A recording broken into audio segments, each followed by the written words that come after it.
And the last class, I think the last class we created the Django app, which is a back-end Django, not the Django, Django folder rather, where we created a virtual environment called training. So inside the virtual environment, we have a script. So inside this script, we also have activate. For you to start using Django and start using your Django app, like I told you, each Django. Um, okay, any question?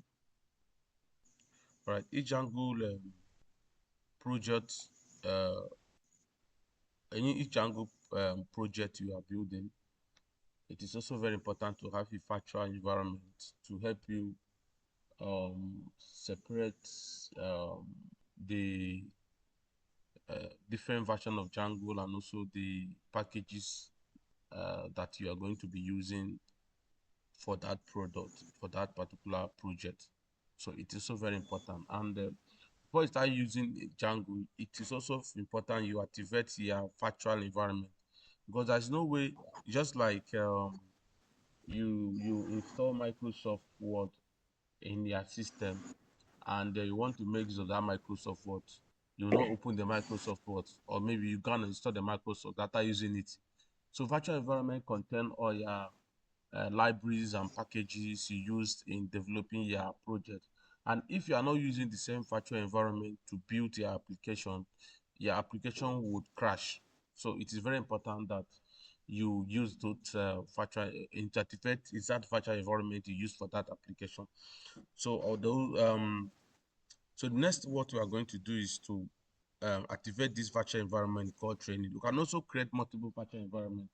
It doesn't mean that you are going to create one. No, you can create two or three and then make use of any of the virtual environment that we need. I think the last time what we did here is to we have so to activate this virtual environment, I need to come inside this file and then call the scripts. Inside the script, I have activate. So we also learn how to deactivate and activate virtual environment. So what I will do is cd training. So inside this training, I enter. That means I'm inside this directory. So when you scroll down, here we have script. So I don't need to cd again. So what I need to do is to call the script capital letter X, then script, then slash this file activate. This will automatically activate my virtual environment. Now look at this corner. You see that what we have here is PS. Then we need to click on enter, and it will then activate the virtual environment, calling the virtual environment name in bracket. So whenever your virtual environment is running, it should be in bracket. Now we are inside this folder, right? And we need to go out of this particular folder, this training folder, so that we can be inside the backend folder. So to do that, you just call the cd dot dot and then take you back to this folder. We can try to see how many packages or how many modules that we've installed in our visual environment by typing the following command pip freeze. All right, pip freeze will show you um, the packages that we've installed in our Django. So so you wait for it to come up below. I don't know why my own is. So okay, pip freeze that we don't have any virtual anything that we've installed. That means we are working on a clean virtual load environment. So the first thing we are going to install is install Django. Now there are two ways to install Django, right? Two ways to install Django. So the first one is to go to Django official documentary to install Django, and then I'll go to Python Play Store. I call it Play Store because it's just like a normal Play Store that you have. So you come to Django official documentary, which is what we have here. Yeah. So this is Django official documentary. Then this official documentary, you can come to download Django, and then when you come to download Django, you will see that Django, current latest Django recommend you using Python 3. So it also requires that you use Python 3. Then the last support Django support, which is Python 7.3. So the least you can use is Django Python 2.7, and the highest you can use is Python 3, right? So when you come here, look at the link that the way to install Django. Now, I told you earlier something the last time, that if you are installing application, you are required to use pip install, then the modules, the library name. This will automatically install the latest Python. So now let's do something now. The latest package. If you come here and say pip install um, then Django, right? Now when I run this command, and you may have to install the package into also. So let it finish up. So I'll wait for this to finish the installation.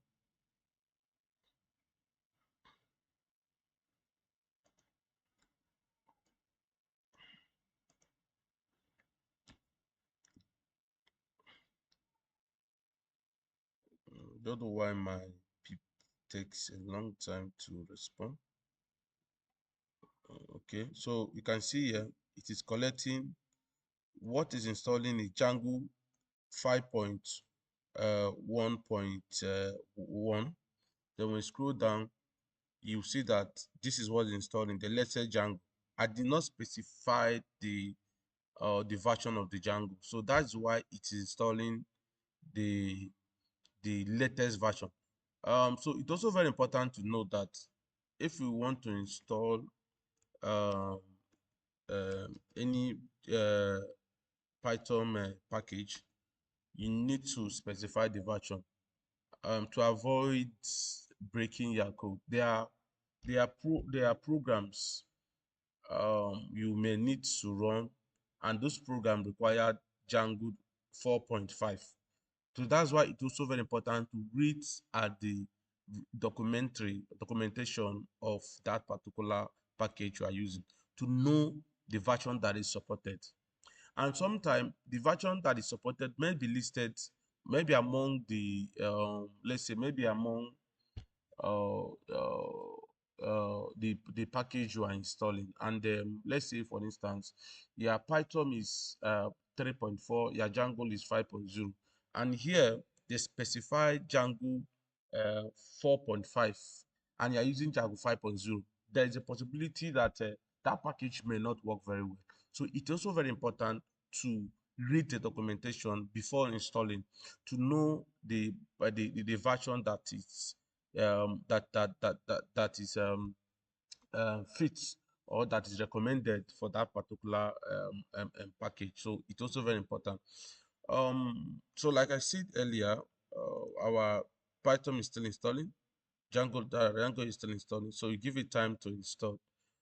But I don't want to use 5.0.1. I rather use 5.0 or 4 point something, so that I will not have any issues with other packages. And the reason why I would decide to use a lower version is because some of these developers that develop some libraries we are using, some of them are lazy. If a new Python is released, there is few adjustments that have been done already, and that may not be compatible with the current version of the library you are using. Are you getting me? So it is very important to use the at least the not the newer one, the lesser version. Let's say if you have 5.0, use 4.6 or 4.7. The reason is because to make sure that those packages you are using will, of course, they can update their code to ensure um, the compatibility with with Django, and it takes them some time to do that.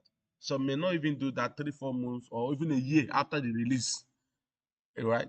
So it's recommended that you use a lesser version of Python, like Django.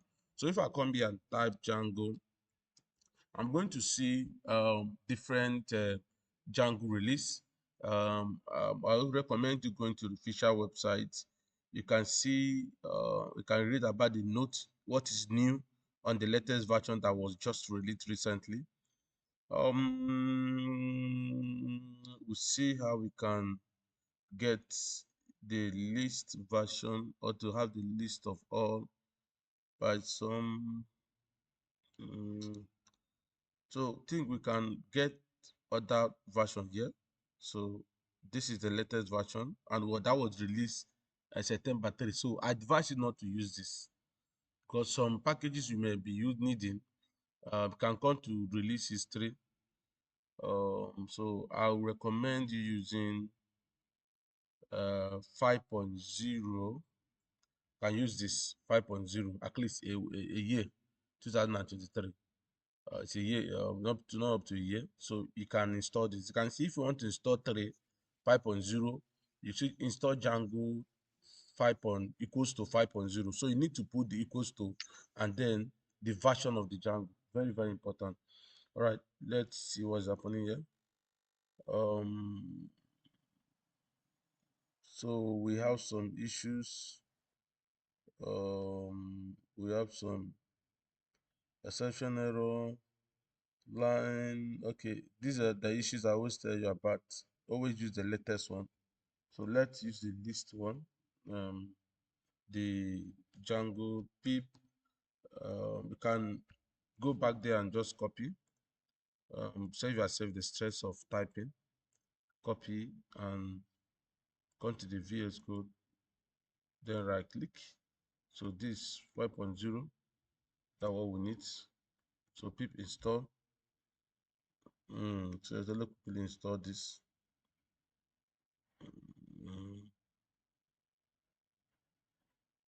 All right.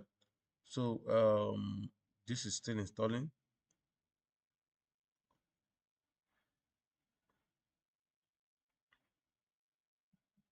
So it should be done in a moment.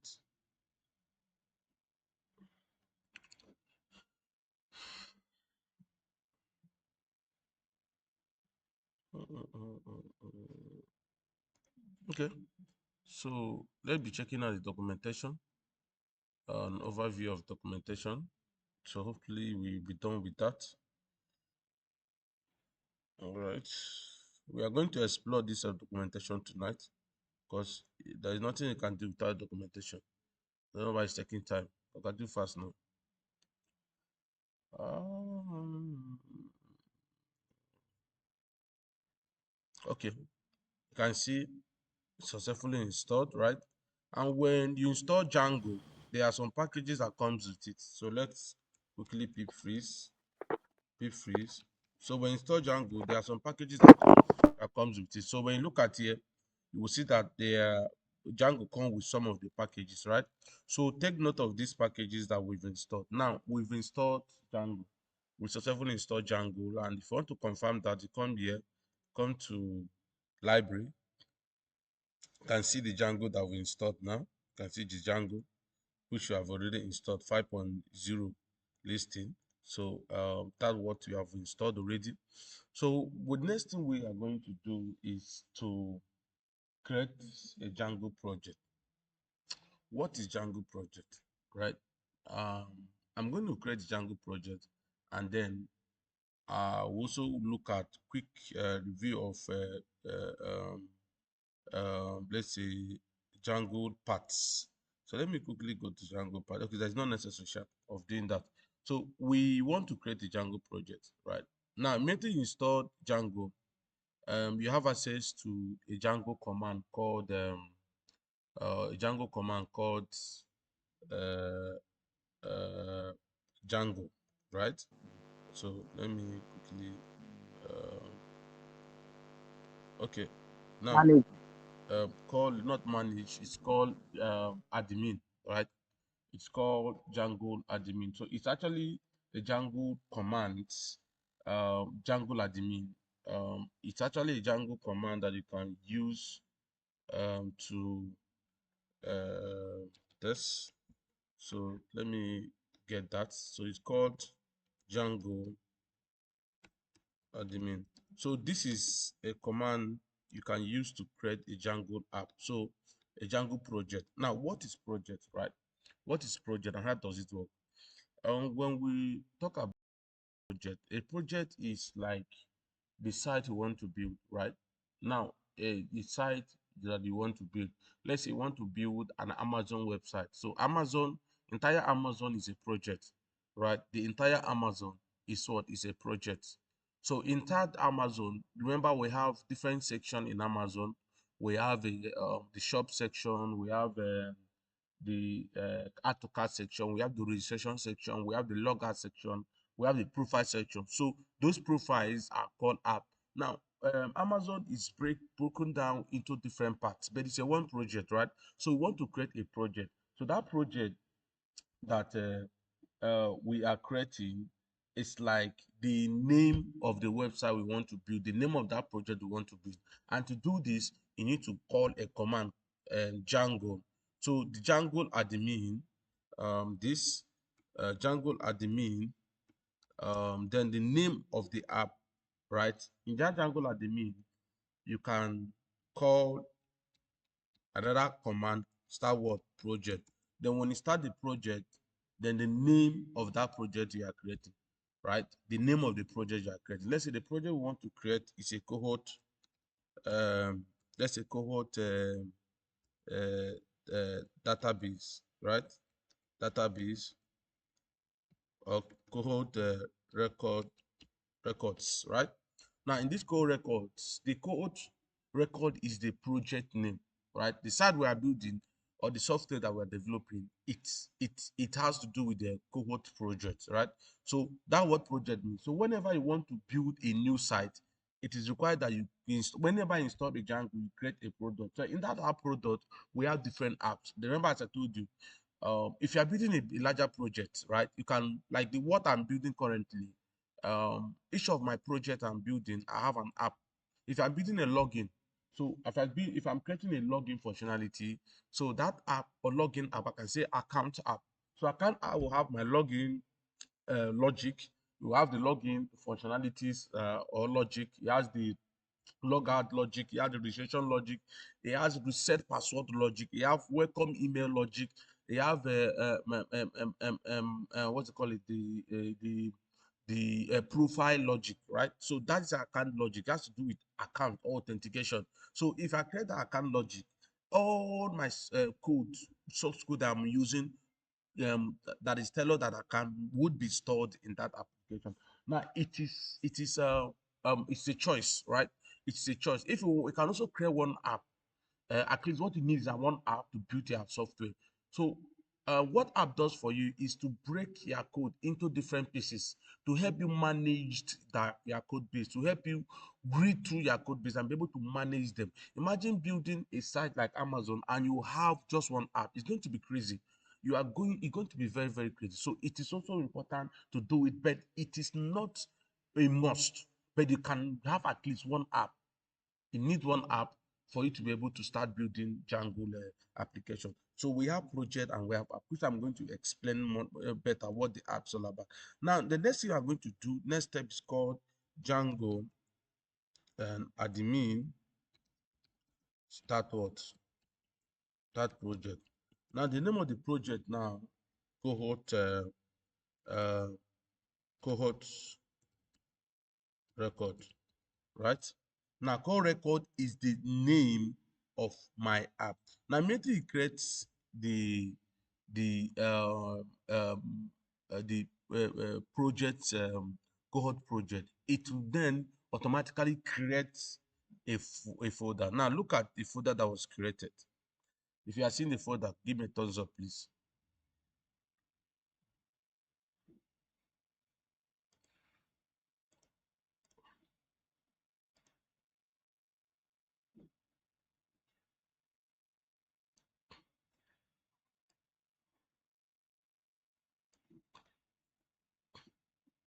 All right, all right. Let's move on. So, like I was saying, the the sorry.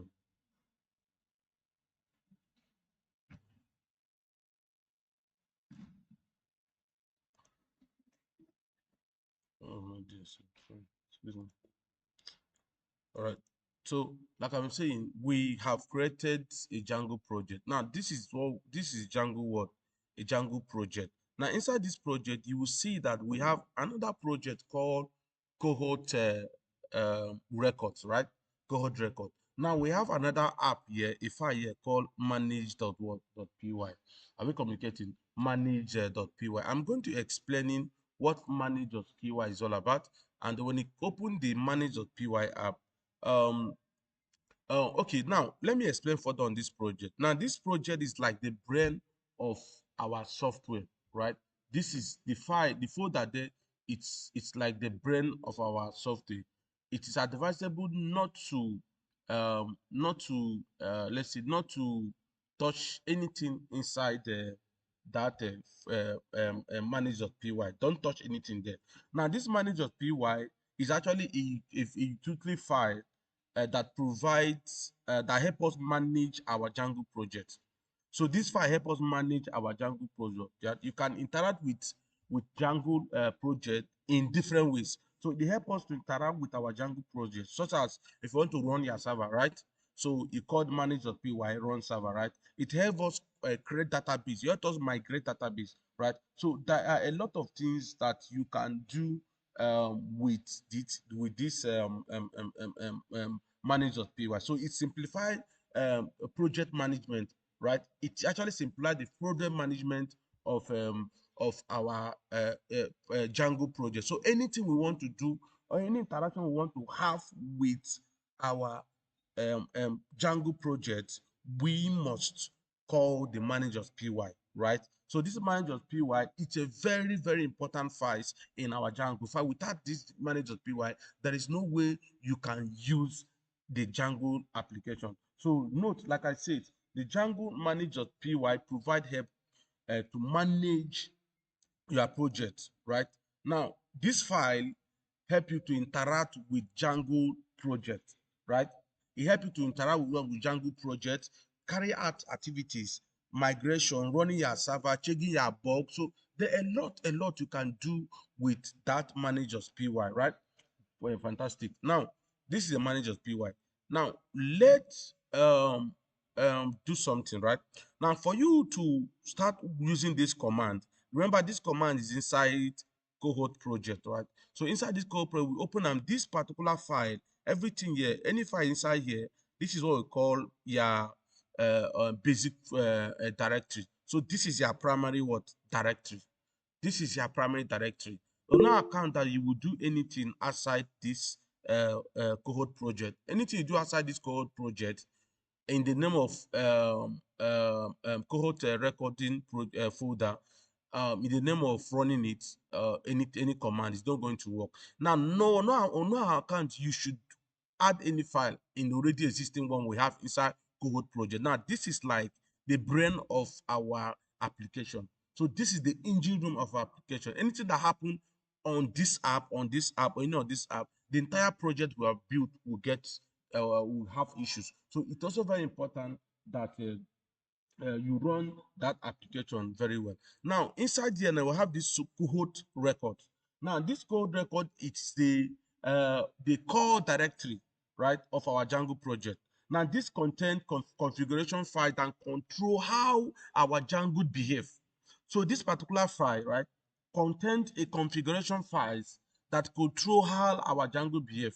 Now, like I told you earlier, think of this as the brain of your project because it holds a vital information about their project. Yeah, see, we have settings, we have asig.py, we have url.py, we have wig.py, right? So this particular file controls important thing in your Django application. So inside here, inside this file, we have what we call init.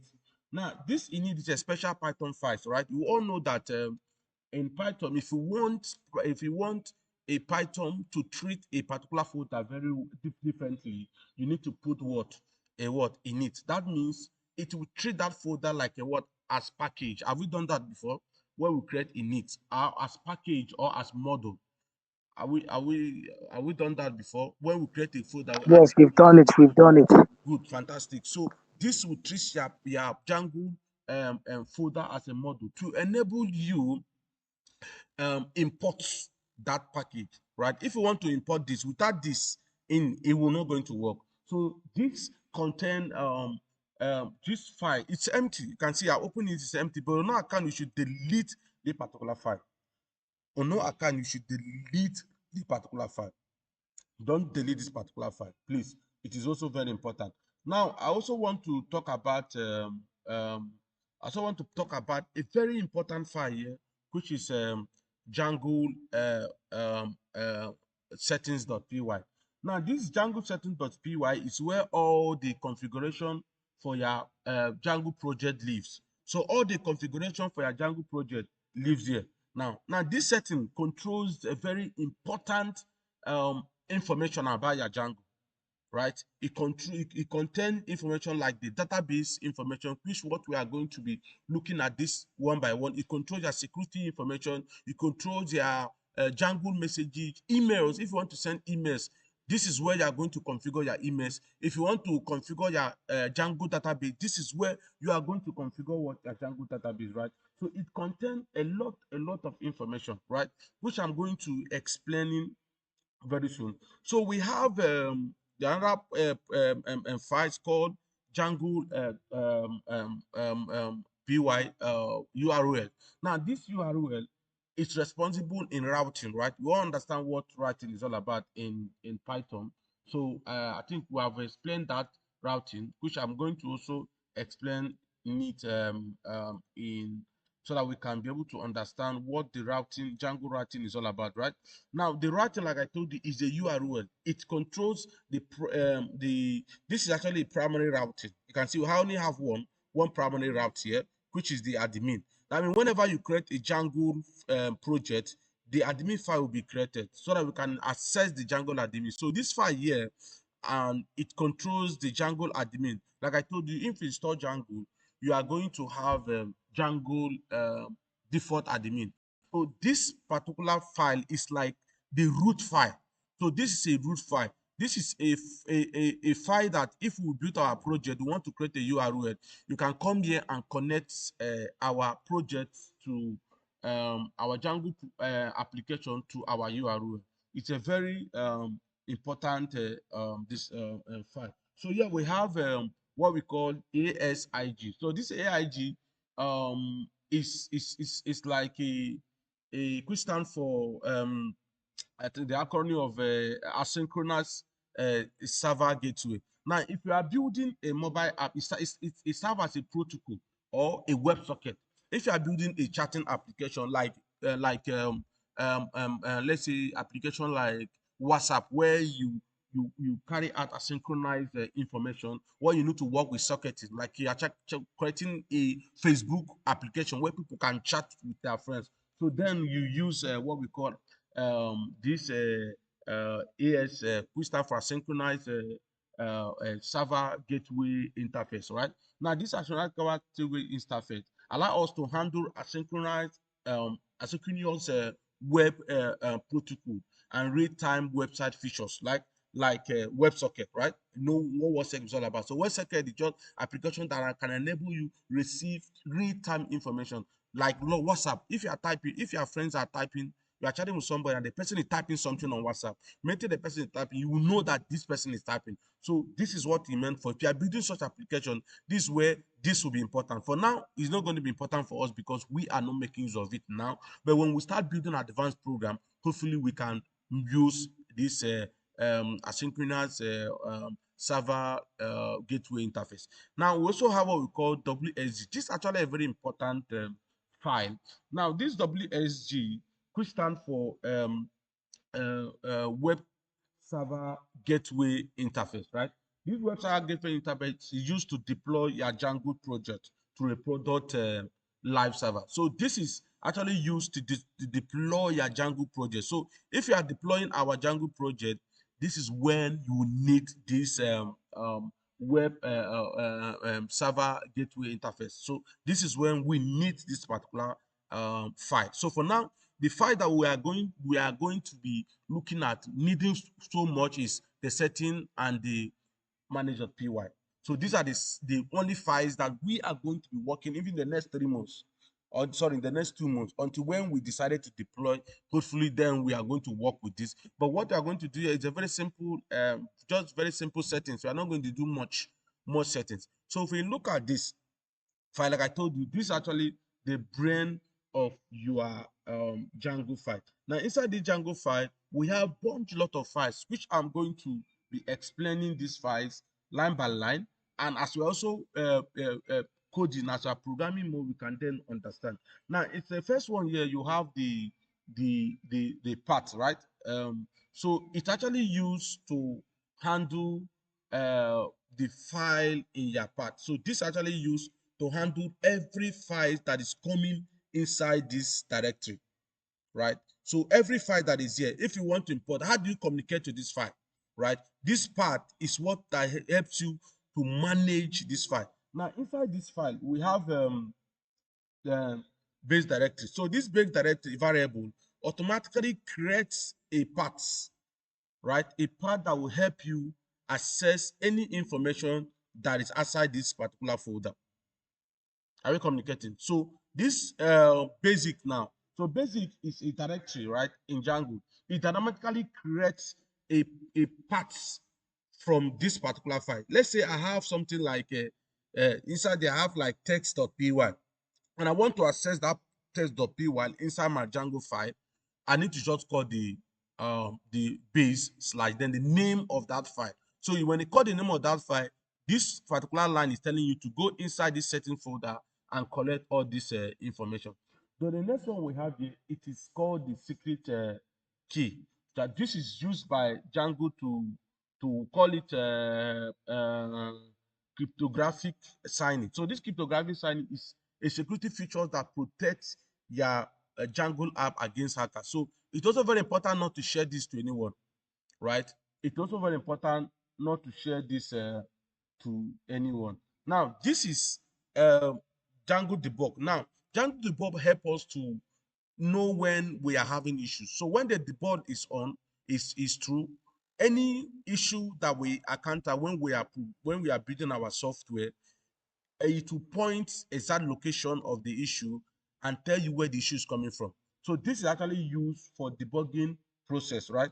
So it will display the details, error messages when something goes wrong when we are using our Django. But when it deploy this particular app, it's also important. It's also very essential to turn this man to true, right?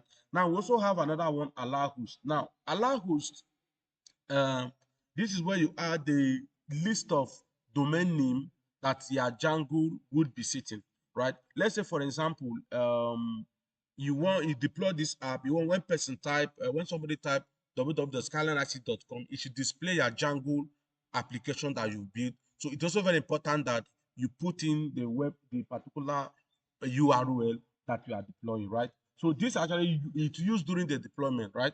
We can leave it empty for now because we are no longer using it. So it's actually used for production. You must add the domain name of your site, right?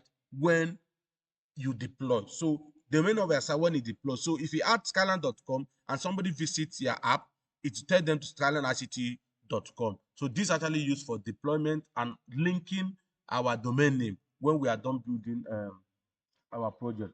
So this is Django install app. So this enable these are the list of app that enable in our project, right? The list of app that enable in our project. Now, I like told you, app is just like a module, right? A module, like now it provides specific functionalities, right?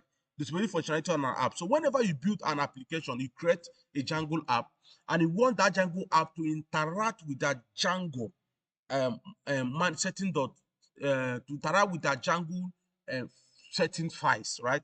It's also important to add it on the install app.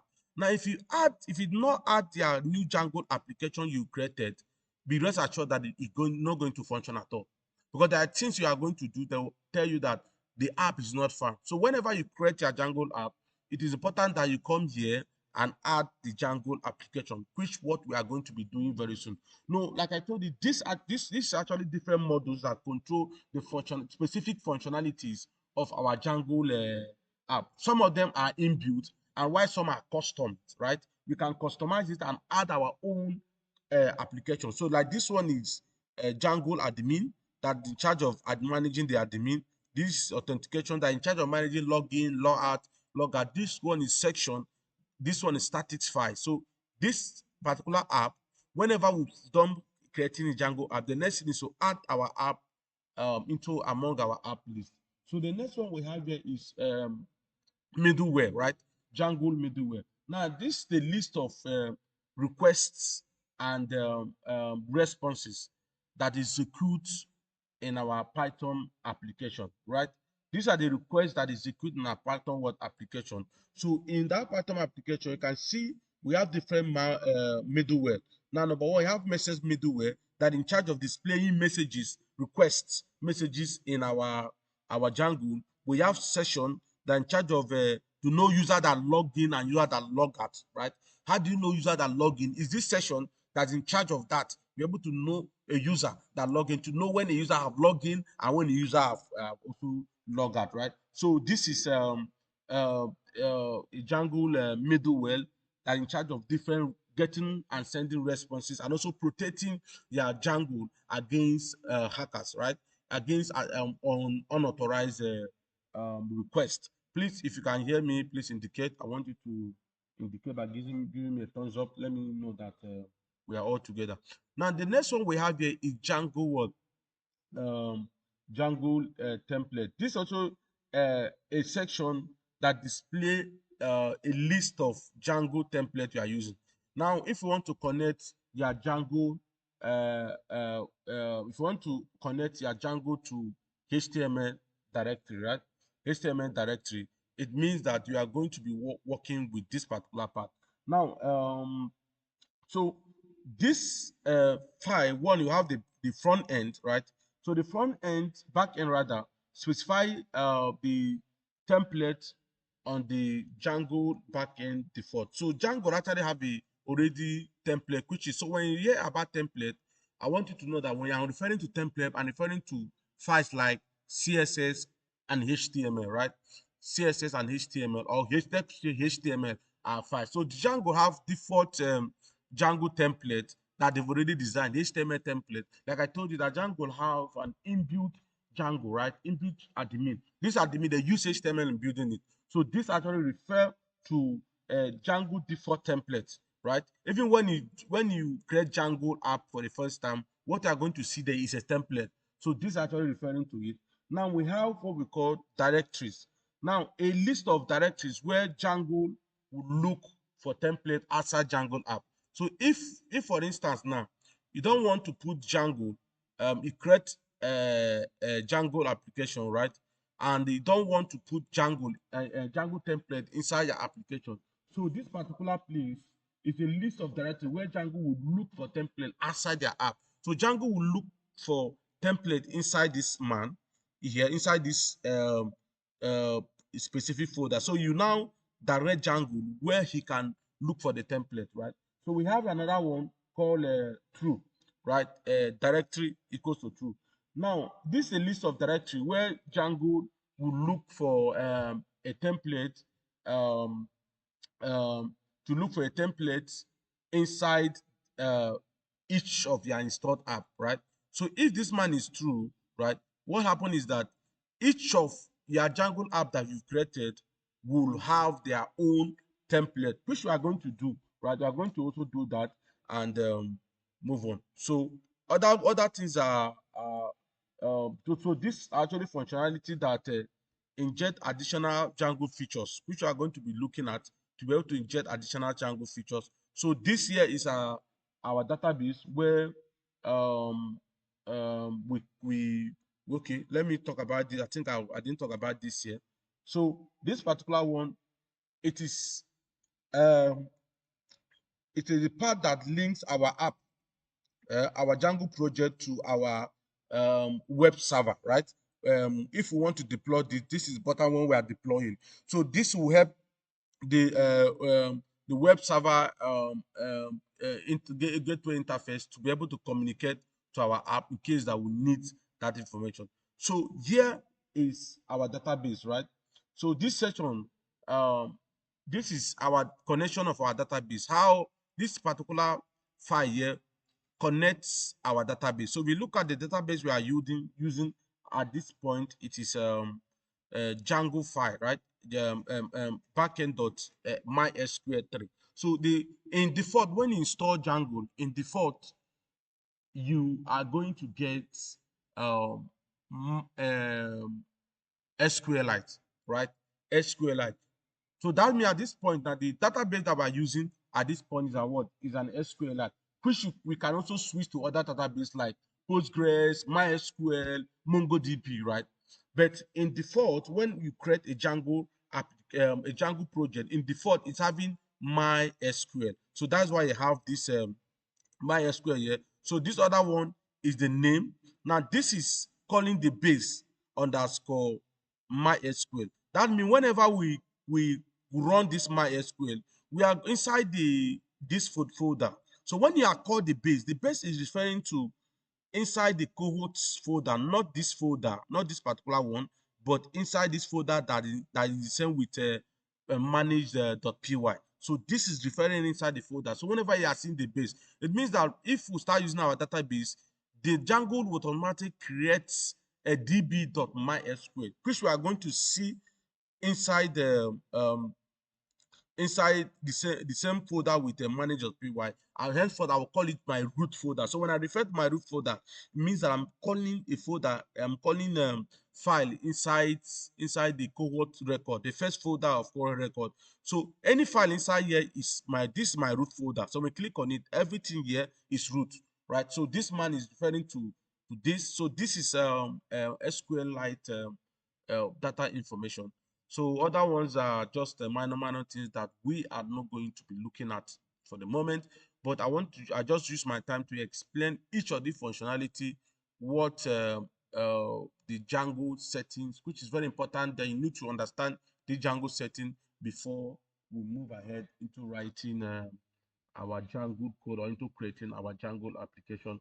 So without wasting much of my time, I would like to know anybody that have any question regarding the Django file, Django settings, and you don't know the functionality of each of these applications. Please kindly indicate so I will call you, then ask a question. I will then be able to clarify. But however, you may not understand everything now. They as you are building, as you are using them, then it will get more clearer. So be rest assured. So anybody with any question?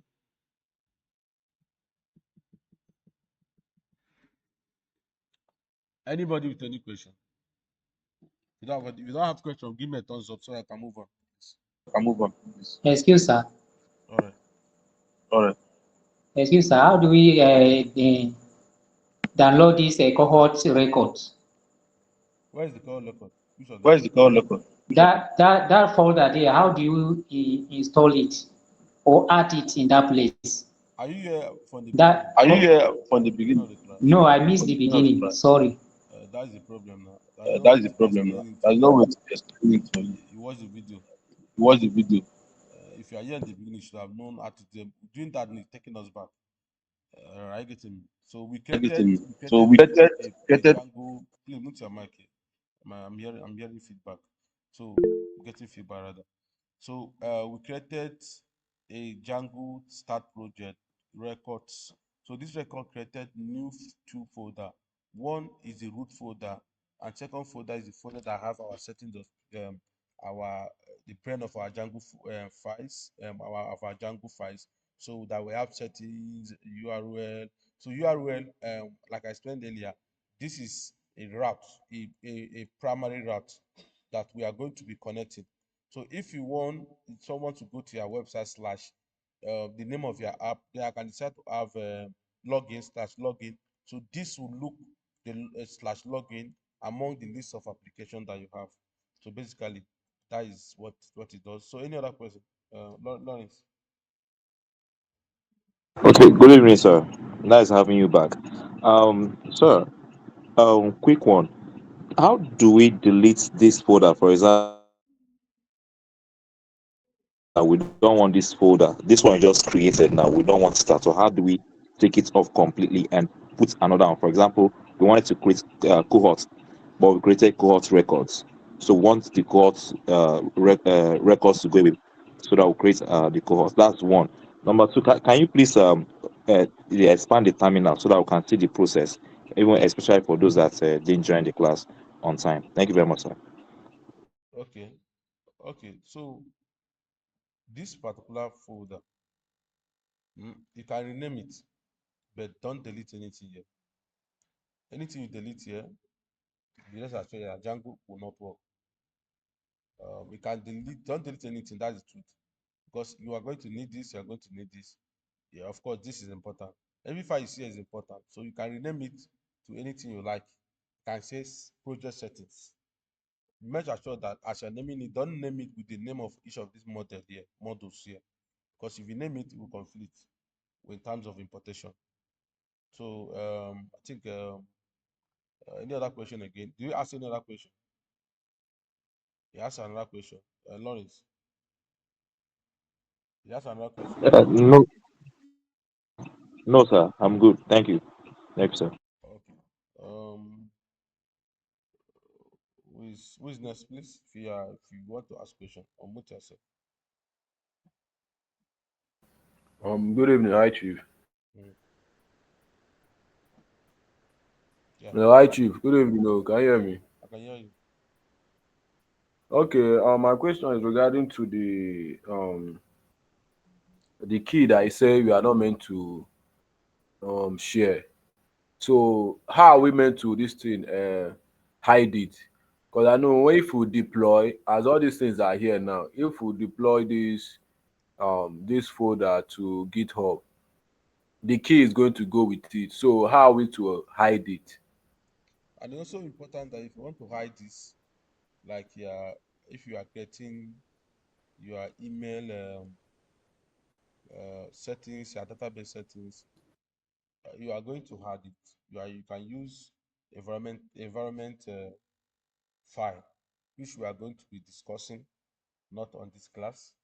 We'll get there. Use environment file to hide it. So environment files are inside the git ignores that they come from with git ignores. Git ignores means that these files that git can ignore when you are deploying your file to GitHub. So it will not go with those files, right? Those files will not go with them. So it's inside git ignore. So when you add it inside your git ignore, put inside your environment, then connect it. Then when you are taking it live, you are taking it live, you are hosting it. It's important you also download with the files. Because without those files, those environment files, there's no way your settings can work, right? But if you are uploading it in GitHub, we have Git ignore where you can create this file and hide them so that other people will not see it. Remember, your setting.py have a lot of sensitive information like the password of your emails, your your database settings, information that some you use it against you to inject SQL malware and take over your database. So there are security measures that we can implement to ensure that nobody controls or see those essential information as you're building your application. Very, very important. Any other question? Okay, thank you. Now, is Okay. the class being recorded? Yes, yes. Chidema, further. Okay. Good evening, sir. Yeah. Please, I came across a tutorial you created the project, the Django project, and two folders was created. Hmm. So I came across a teaching that they did otherwise, and only one folder was created. So my question now is there any maybe any repercussion, any consequences? If is it okay to use the single project? I mean the single folder. Okay. Now you need to know something. This is a framework, and a framework have a procedure of doing things, right?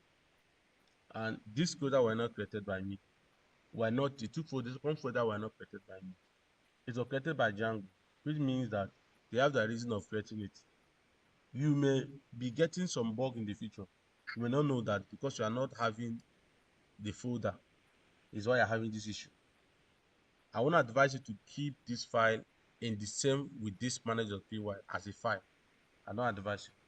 Don't do that because when you do that, it may be working, but at the point you get stuck. that everybody project is working, but yours is not working. So Django that recommend you to do it, I like following procedures so that I will not jump into bug. So, but if you want to explore, of course, it is also good to explore. It's very important. Like I would, okay, I'm listening. I'm listening. I'm listening. I always tell myself that if I want to confuse somebody in building my project, uh, I will not do the way of the other person is doing. I will write my own differently to make somebody difficult to manage my project. Are you getting me? If I want to use login, no say okay, you can just go login, you see my code. Can use a different thing, can use access point. Then there's no way you can think of login file that contain login information or login logic is in access point of py. But you can create any files at all. Aside there, you can create any file you want to use and work. Create your own files and ignore Django files. The main thing is to make sure you connect it. Like view, you can decide not to use view and use a different files. So the main thing is to connect it to a proper way. The URL, you can leave a URL remain URL because it's communicating inside Django. So the view can change. The model remain model. Are you getting remain model? If you are creating a model, the model you are going to serve as a subclass to other of your model. So I think that is all. So the next thing we are going to do next is to next thing in our list that we are going to do next is to create a Django app. So in this Django app, um, we are going to use Django manage.py, right? So inside this Django manage.py, we are going to enter inside this cohort project records so that to enable us have the Django manage.py set. So to do that, it is also very simple. It's also very simple to do that. So we are going to cd inside the our primary folder or our uh, primary directory. Then when we cd inside there, you can then call the Django folder as listed here. So let's quickly do that immediately. Okay. All right. Let's go there.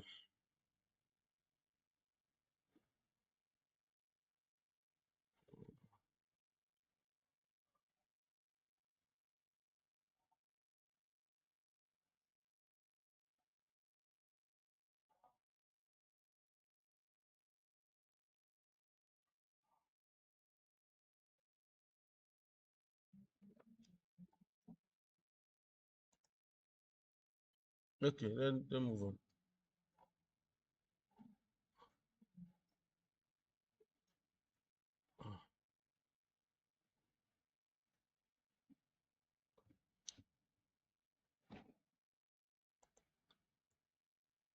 Okay. Okay, so cd. So we are going to cd inside cohort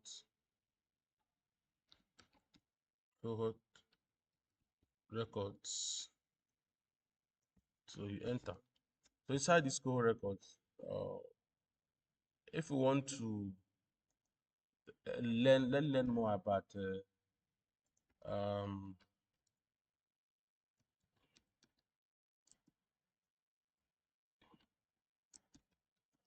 okay.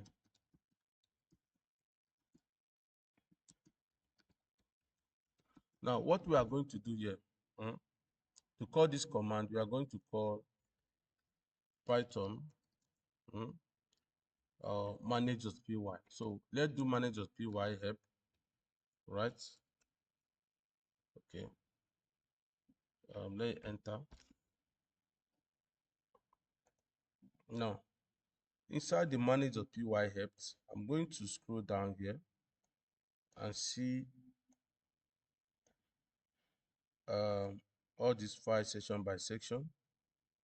You see all the file that we have here. So good. So we are going to be looking at this file. So what I did is available command, right?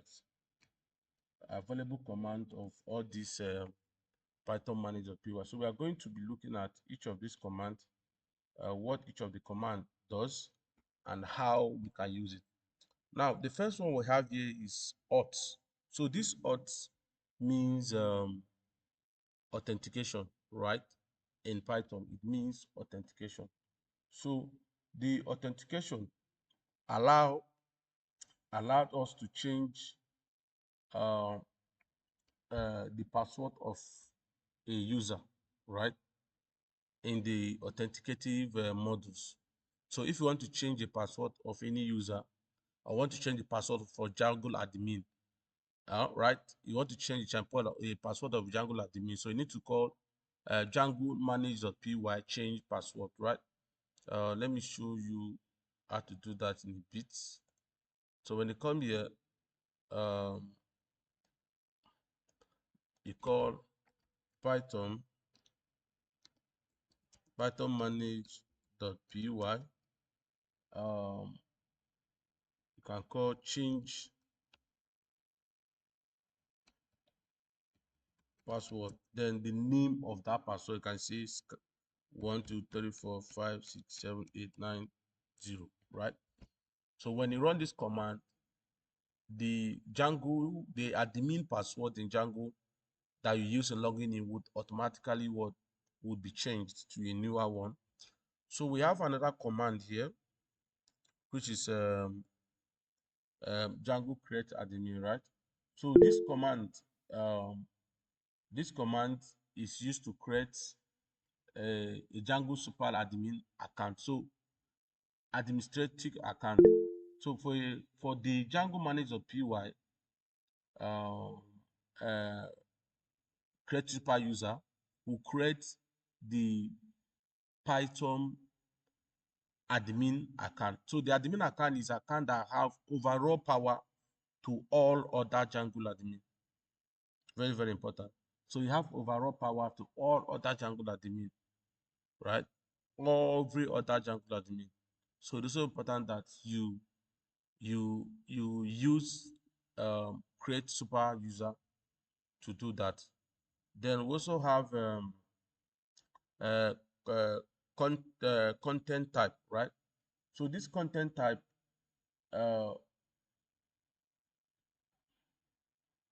so this actually help you to clean uh, your database, right?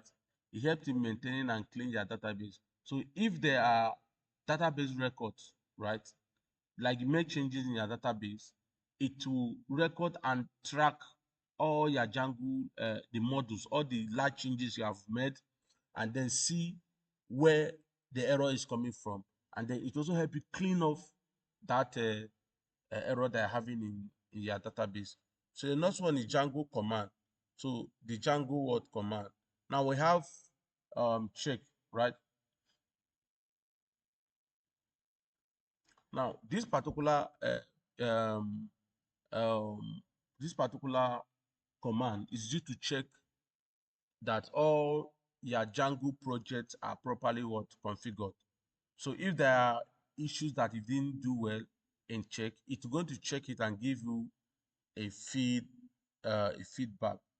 So we also have I'm not all that I'm going to do. I will just look at the ones that are very, very important. So let's look at check uh, create cache table. So create cache table, it will help you to create a database cache table, which is a temporary table in your Django. So we have database share. So this also help you to interact with your database using the share to know your database table, to know your database columns. So this also help you um, do that. So we have DOM data. So this DOM data, um, it is used to uh, create the copy of your database and use it as JSON. Let's say you want to get all the copy of all the users or all the transaction in your database. Let's say you want to give it to somebody to be able to use that data, monthly transaction, right? Want to get all the monthly transaction in your database adjacent so that they can work with multiple files. So you can use dump data. You can use dump data to use to do that. So we also have flush, Django manager PY flush. So this thread will reset your database by removing all the data and reinstall the data back again. So it does not drop your database. It will just reset the database and then reinstall the database back for you again. So we have inspect. So this inspect, um, so it will actually inspect the table of your database, and then it also give you a feedback. Another one also want you to look at is this very important migration. So this migration will create files, right, based on the changes that you've made in your model. So it will create a database file for you, but those database file will only be in your Django, right? It already be in your Django, right? It already be there. So let's say, for example, you did some changes. So this actually mainly affect the database, right? It affects your model files. So if you create a table and you want this table to be written inside the database, you first of all write this table in Python file. So when you run make migration, it will create a migration file that contain the database information classes of that particular Django that you are building. Then we also have another important command that we are going to be using every day. Is migration, migrate. Now the migrate now is like creating your database, right? Those files that the migration have created, it will now push those files and store them in the database, right? Is apply those migration to database. So those migration you have done, it will apply them to database. Then you also update. You also used to update your Django model to database. Let's say I create a database of students, right? And I make migration. First, make migration to create those database as a file in Python. Then after I've done that, I now create migrate. Migrate means to push those changes inside my database. It automatically becomes a what? A file that is stored in my database, right?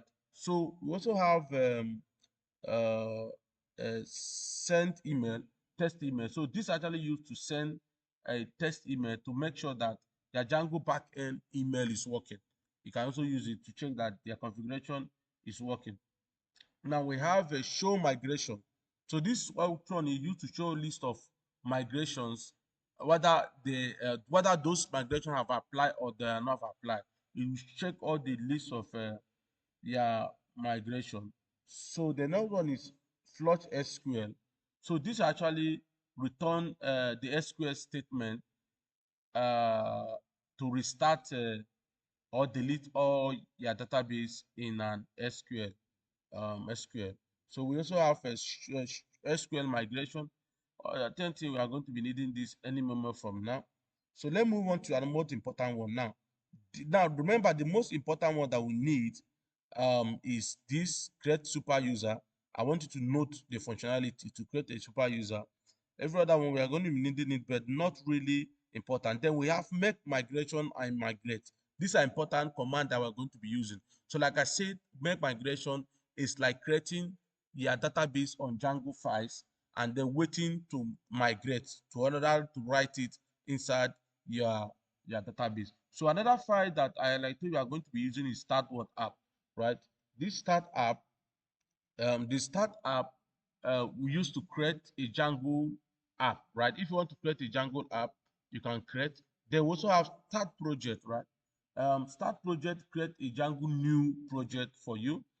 Then we also have test. So this test is only used for unit test, right? If you want to start testing your Django project, then there's this when uh, you are going to be using that.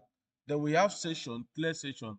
So clear session is to remove all the expired session that is stored in your Django.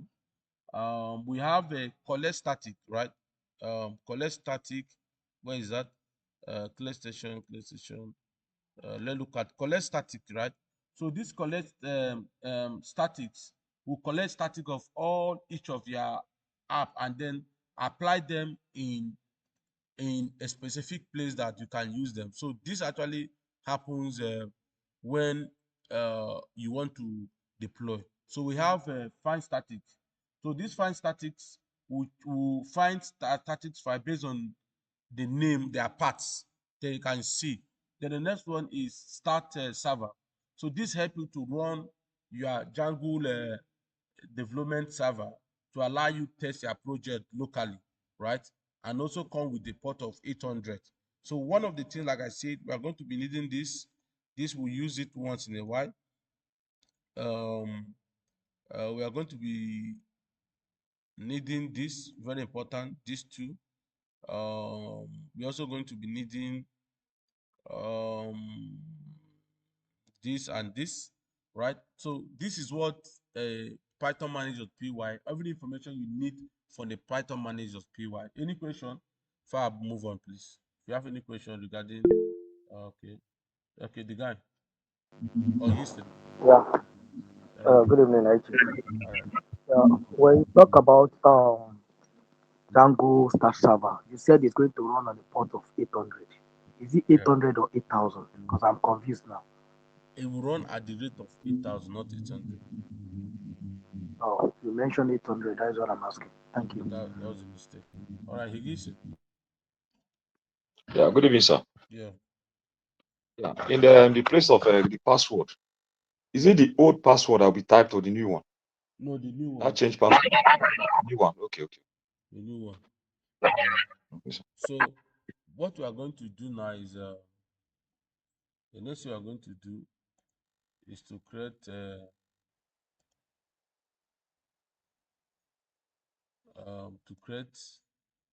our Django App, app. app. So to do that, Python manage.py. You can see we have a command called start what? Start app. So this start app I can say cohorts, right? So the cohort will be the name of my app. They are telling us we should use help. Python manage.py. Okay, start app. I think I need to put a here. All right, all right. Projects.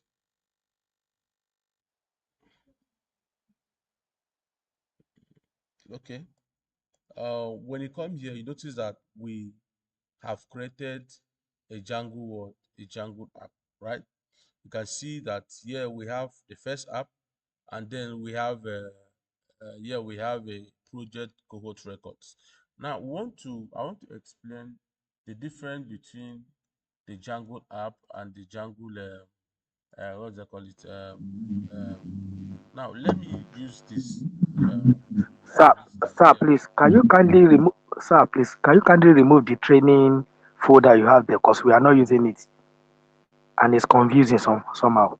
What's the training folder? You have a folder there called training.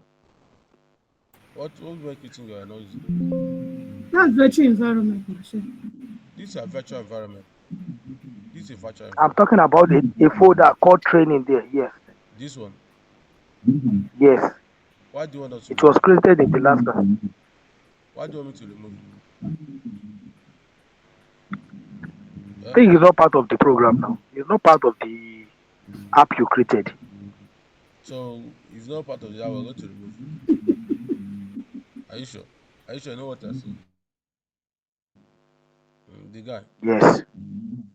Yes. you are not sure. That's virtual Is that not the environment.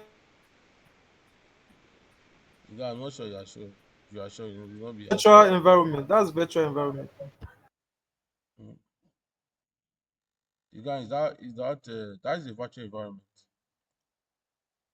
So you want to remove our virtual environment, Abi?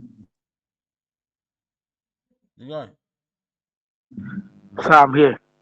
you want us to remove the virtual environment. So I see. All right, Uh, fire on. okay. So let me quickly make a few explanation about uh, let me make a few explanation about our Django projects. So I will explain something for you. Now let me explain something here. Now, um, for the Django project and app, when you create your Django project, the project they have a folder called project. I can call it my projects, right? You can change the program to my projects, right? Inside the app project, you have the app that we've created. Let's say the app we created is challenge, or the app created is cohort. You can have app 1 and app 2. They need to be inside the same directory, right? So I want to take that the cognizant. You can have as much as app you want on this place. You can have as much as app. I can create app login, right? I can come here to create app. I can say uh, uh, login or account, right? Now I come here and create it. So you can see I have another project, product called what account. You can see. So now, what's the difference between a project and an app? So let me explain that with this my stuff. So um, a project, uh, a project is like, let's say for example, we have a Google, right? Google search engine is a project. So inside our Google search engine, we have a search for image, we have a search for map, right? The same thing, we also have Amazon. Amazon is a project. So inside the project, we have an app. Can be Amazon Shop, Amazon Prime Videos, Amazon Music. But it's inside under what? Amazon ecosystem. Now, let's say you want to create your own online shop. You can create uh, online shop as your project. Then you can also have one project, or you can have one project, or you can have each of the product will have a project, cart will have a project, admin area will have admin area will have an app, then product will have an app, then cart will have an app. Let's say you have different apps, because you can still use one app to create everything. So the reason why you are using multiple apps to help you manage your application. So if you feel that one app is okay by you to use in creating your application, you can use one app to achieve that. But it's advisable to create app for each of the product we are building. Are we communicating? Are we communicating? Yes, sir. All right, fantastic. So we've created app cohort, right? So let's see this app there we have migration, right? Like remember I told you earlier, if you are writing a database and you want to migrate those database, because for you to start working with those database, you need to migrate them. The database need to work, right? Right. So this is where all your migrated files created, you created, we are going to store right inside here. So this init is on it. Now this manage.py, it will help us customize and add features in Django admin. Remember, I told you that Django has its own admin, right? If you want our app that we are building to be to have let's say we built a database of cohort details, and we want that cohort, please mute your mic, we want that cohort details database to be on Django admin, the admin that Django have created already. This is where we are going to write all the code and commands, right? We are going to register that our model that we built. So look at model as a placeholder to your database, right? Let's say you have a model of profiles. And the model of profile, you know things that we need in model of profile. And if we want to do that, we need to create that. So we will get to database design doing that, but we are doing everything concurrently. Then this app, we don't need this for now. So when we need it, we are going to use it. We have model. Now this model is like your database. So a placeholder of your database. Everything that inside your database must start from the model. Let's say you want to create a registration model. So the registration model is specifically to collect user registration information. So you create them with classes and instance, then make your migration, get them with migration, just get it ready, then migrate, consume it. So when you make your migration, food is ready, migrate, start consuming it. It now store, when you start eating, those food will now store in your stomach and produce nutrients that will help you grow or help you survive, right? So make migration is preparing the food, migrate is like eating the food. Because you're eating the food, it's now stored in your what? In your stomach system. So when you say migrate, it will now store in the database. I don't want to explain this again. I've said it countable. So we have view. Like I told you, we can create our own view. So view is we could decide that have our logic. Now, if you notice that we don't have URL for this app because they already created a primary URL, which means you can use that URL. But what if you have a website that have 200 page? That means all the URL, each of the URL will be in that 200 page. No, it is wrong. So you can create customized URL on your application, or you can use the one the Django have created, which is primary URL, which is not recommended. I don't recommend that, but you can also use it to manage our URL, right? So after we are done creating our Django, we need to make sure that everything is working fine before we start creating, right? So when you come here, you run Python manager py, you call the run server. Remember we saw run server, right? Run server. So this run server will automatically start running a Python server for us to make sure that everything that we've created is working perfectly. So you wait, and now if you look at here, they said whenever you call Django manager py, it will check the performance of the server. So if there's an error, you can see here we have 0 issue. Check identify issue. If you have issue here, it will tell you 3 issues or 4 issues. Then the run server will not run. It will now point you where the problem they are having. If you are not clear problem, you can Google or use any of the AI that is available for you.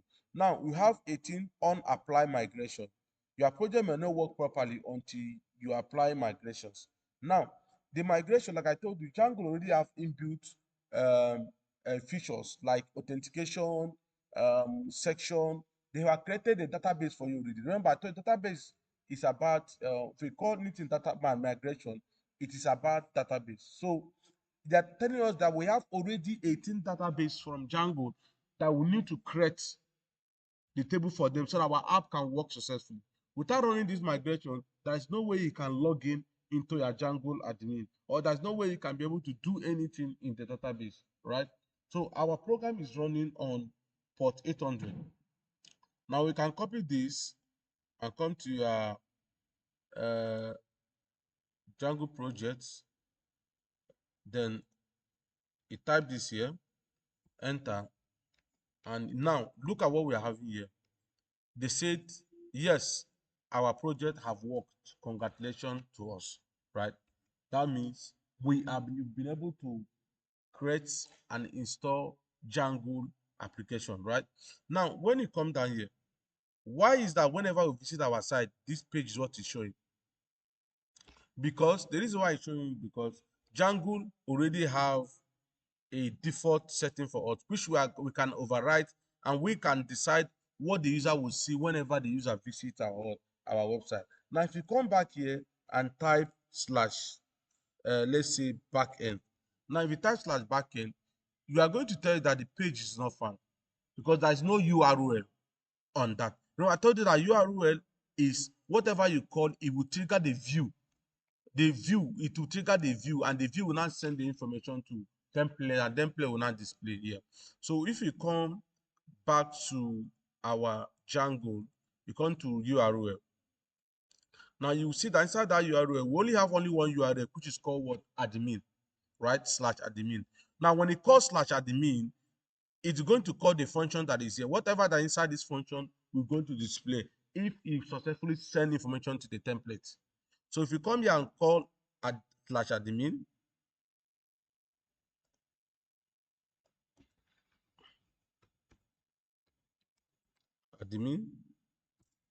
then enter, you can see immediately we click enter, you can see telling us no table session.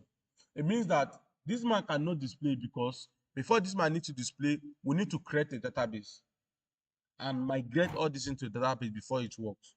So let's leave this, we'll come to that later, right? You can't do this until you run your migration, make migration, and it works perfectly. So now let's go back to our Django file. So I'm quickly going to close all this. Any other I'm not using, quickly close this, quickly close this, quickly close this, quickly close this, close this, close this. All right. So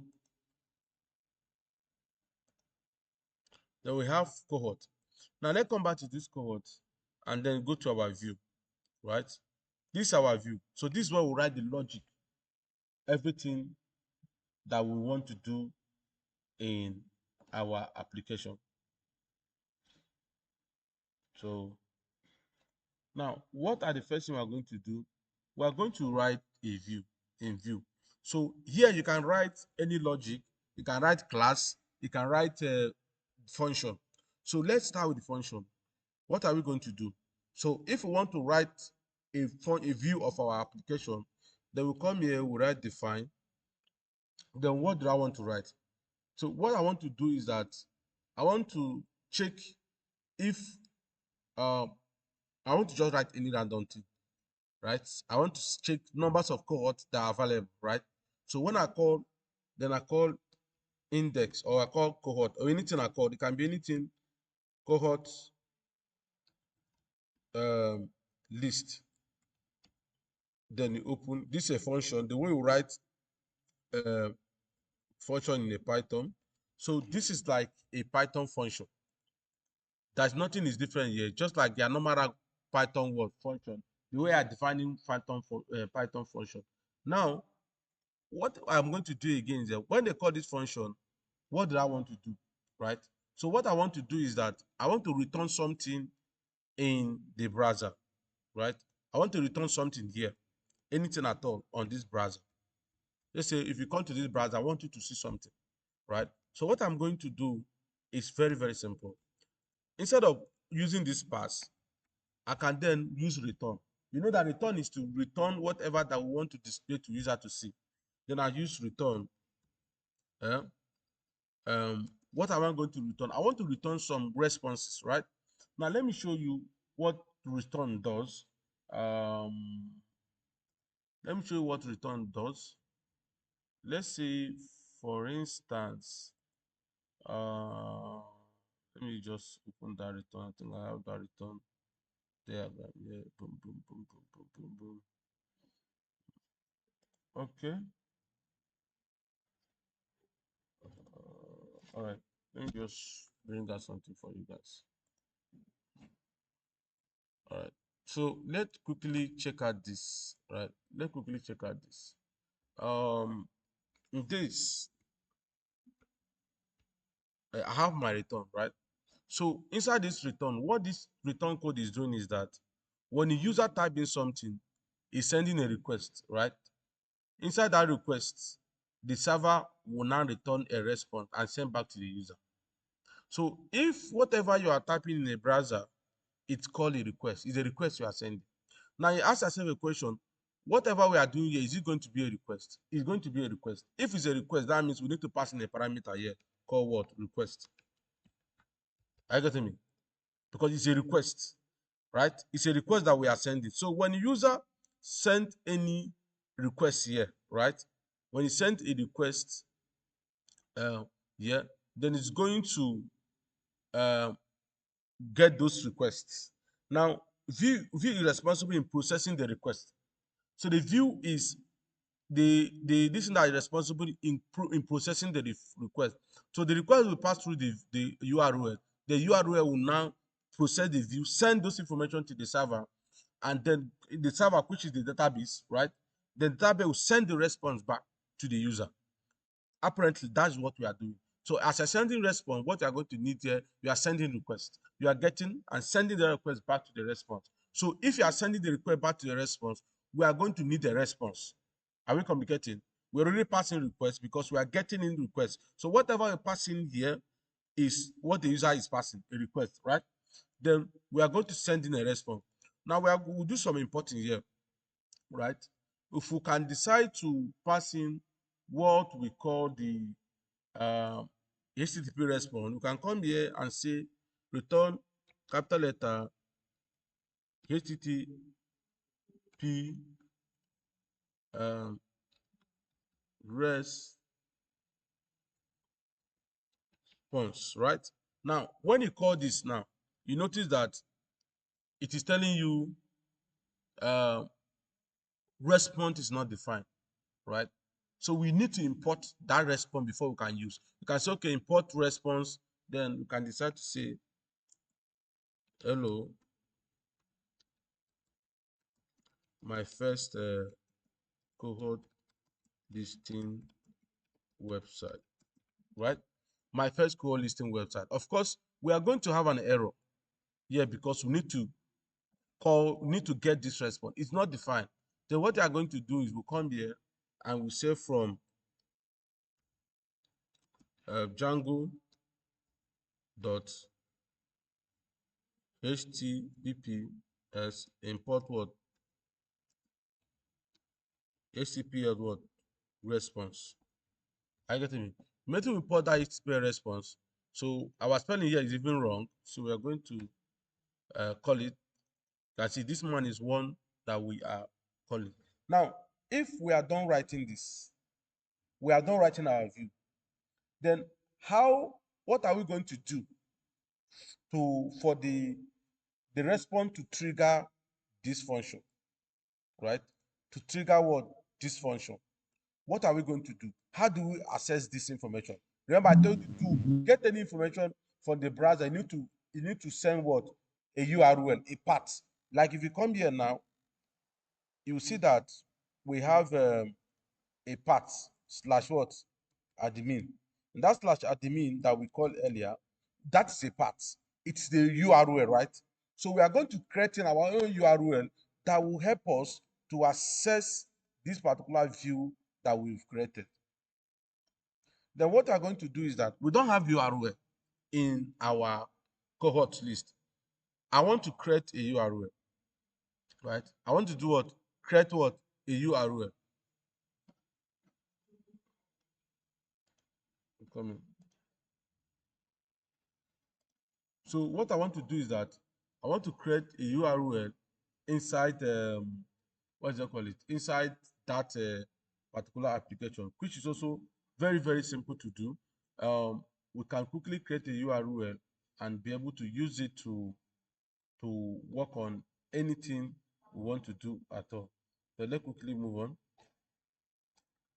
Mm, mm, mm, mm, mm, mm, mm. So if I want to use the URL here, right?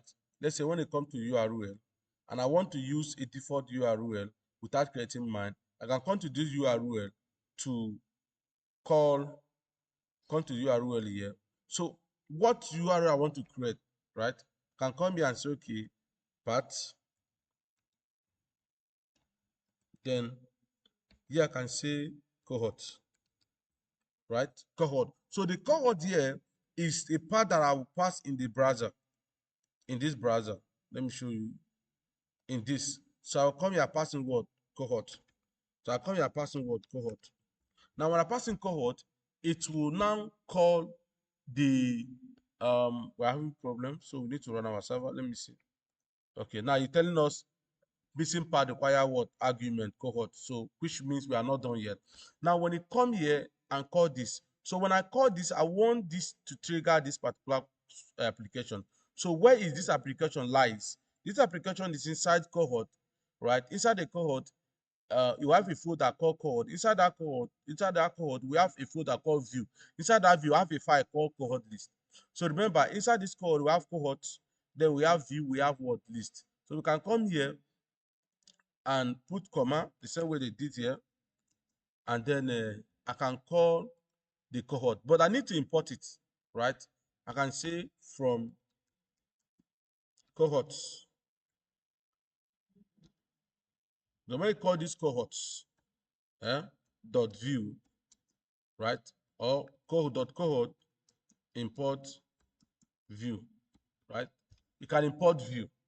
So the view we are importing, if you call your control and click here, is this view that we are importing, right? So when somebody call this, what is going to do? We want us to call the view, the views dot, you can see cohorts, right? So once user come here and call this cohort, it's going to immediately call this particular view that is here. Are we communicating? It's going to automatically call this view that we're having here, this URL that we're having here through this view. So if you call this man, it's going to run this function for us. So let's go back and call the man and see what's going to happen. So let's come back here and reload. Okay, we need to run our server. We're not running our server. So we are having an error. Sir, I think you're missing S in the cohort, sir. The one you typed in the Okay, in S. the GUI. My server is broken. So let me run it again. Run my server. So we need to add the S. Add the S. So you are going to have a S. Then now we will call this. You notice that cohorts. So when we call this cohort, which is this one, this part, right? It will then call this view and call this particular folder. There's another way of doing this. You can even remove this view and import it directly.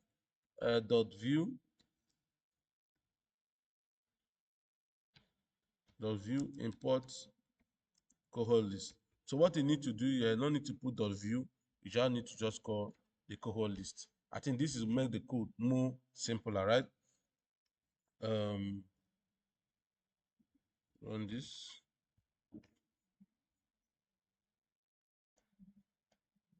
All right. So when you come back to this place, then you're going to call back. So when you call that man, it's going to call this particular function, right? This function, and then return a response. So send a request, it then return a responses. So these are response that we have here. Now, I don't like this particular approach. What if you have like 500 URL? We'll keep doing it here. We'll keep doing it. Do we have a URL? No. This will confuse you. So what we want to do is to create a separate URL for each of our app so that we don't necessarily need to create all of them here. You can just create a link to this place that will help us access this in our URL. So this is what we are going to do, to create another URL so that will help us functionalize, work on what we are currently having. But however, let me leave this. We'll come back to that. So what we are going to do next is that we have a list of our cohort, right? Let me create another cohort, right? Let me create, let me create another cohort view. I'll come to this view, then create another function. I can say define a cohort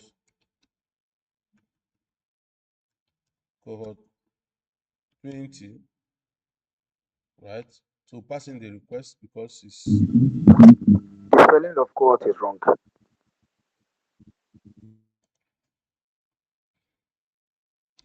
okay. So then we enter, then we return HTTP response. So you can say this is cohort 20 page, right? So now what I want to do now is that this is a different function. So I need to create a view for this man.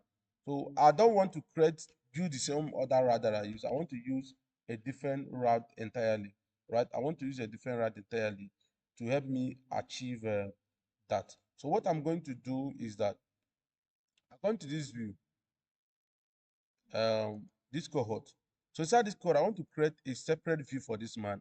So I come here, URLs, right? Dot view. It must be this. Don't create anything outside the URL ls. So this is the view that I created. So inside this view, I want to um get in some information like parts, the part of that view. I can say from Django, from Django dot URLs import parts, right? So inside this part, I'm going to create like what we have here in the cohort URL. So exactly what we have here, right? Which is what we are going to create. So I come here and create a URL patterns, enter. It will then create a list of patterns that I need. So here I pass in as usual the part. Then now the name of the cohort, I can say cohort 24, right?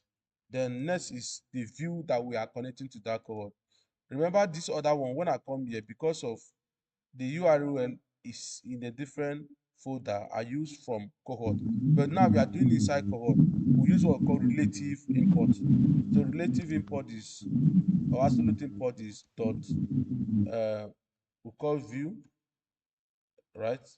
Dot view, you can say import cohort. So we call cohort 20, which is the function we want to work with.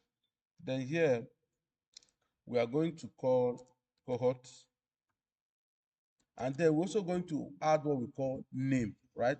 Now name is a URL path, right? Let's say we want to link this our URL to another page, so that when I click on it, take them to this page. We are going to have a name. So the name of our URL will be cohort cohort 20. Okay, this should be also be 20 or 20 for anything I talk and go. So regardless, cohort 20. Now, when you come back here and call the cohort 20, call the cohort 20, let's say here now, you call that cohort 20. When you call it, you notice that when it comes to this place, it's only seeing cohort, right? Now we need to go back here to now officially tell the Django setting not to be using this pattern, but to use this particular pattern. So we are going to get rid of this import. We are not needing it. We are going to get rid of this. So in programming, you don't delete your code, just comment on it. Then also going to comment on this as well, right? Now, so what we are going to tell Django is that Django, we already created a cohort here. Use this URL. So it's very simple. So when we come here, we are going to create paths, right? And then here we are going to have, let's say, cohorts, or let's 20. say all cohorts, right? Now, I'm not going to use cohort 20 or cohort 10 again, because I want, when you click on all cohorts, right, it will now come to this man and access all this cohort that I'm adding here. So I'm not only adding cohort 20, but I'm adding all the whole cohorts on the app. So I want to separate, I want this app to have its own URL instead of adding it here. So inside this all cohort, slash, then when I come there, I will use what we call include, Include. right? So include, inside this include means that I want to include, what am I going to include? I call the include.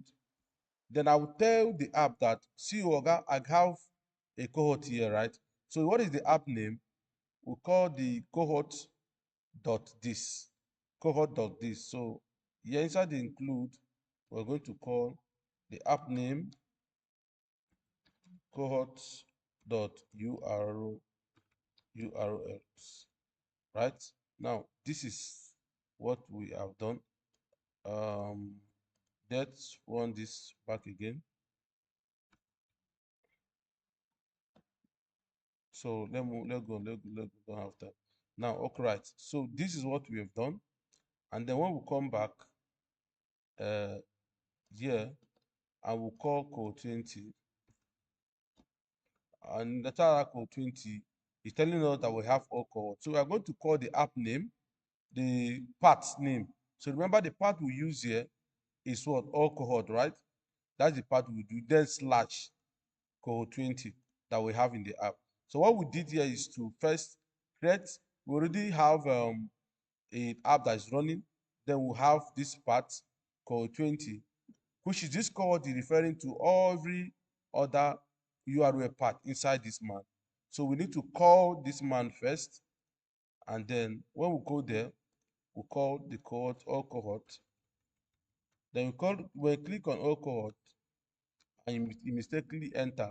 Now this time around, is telling us that it did not match anything. That all cohort slash cohort 24 or cohort 20. Let's go and check, confirm that it's cohort 20 or cohort 24. Or 20. We have 20 there. Okay, cohort 20. Let's come back and run this. So cohort 20. Then, so we are having issue. It's telling us all cohorts, cohort 20, right? Cohort 20. So let's quickly check what is happening. So what we did here is to include, right, all cohorts. So let's give this thing slash because we are going to be having another part. So it means that we are going to be having another thing in front of here. So unless if you are not having another thing, we are not going to have slash. So we'll add slash. So we'll come here and then let's reload. So you can see that we have what? Cohort what? 20. So you can see what we have here. Cohort 20. Now, we are calling the part name and then we are called for what? 20. If we also want to do the same with the remaining part, this particular part here, sorry, this view, we want to call this view, right? Cohort list. We can come to the view here and call the cohort list. Then we can also create another cohort part by putting comma, call the parts, then comma, then you can say cohort 1, right? I don't know the code name. Then call cohort list, then you call the name, then cohort list. So when you come here, let's have this cohort, hello, cohort list. So when you come here, you are going to call the cohort list. So we are going to the main this thing is code 1. Cohort 1. That's what we use there. So it's telling us that what we use is what is code 1, not cohort list.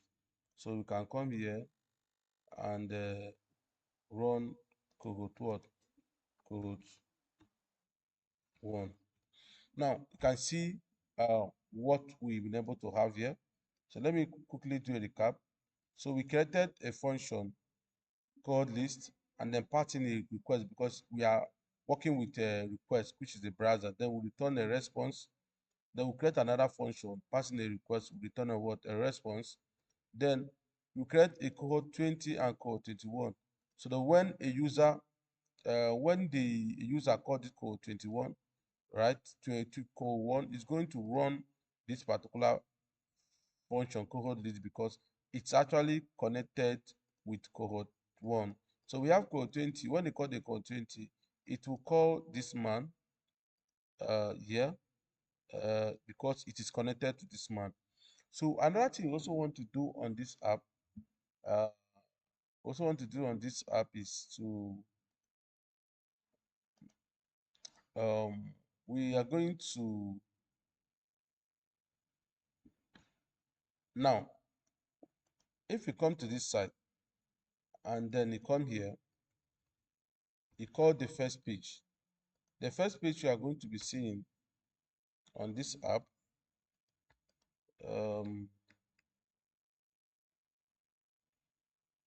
what is this? Let me check that. Okay.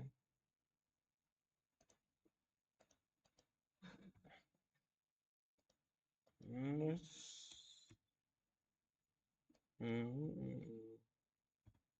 Okay, so what we are going to do is that if we want to have a default home page, if you see that our home page is no longer working, we want to have our own home page, we can customize it. So remember, I have list of all cohorts. I can decide I want all the list of cohort to show as home page. I can decide not to, but if I want the code, all the list of cohort to show at the home page, so what I'm going to do here is that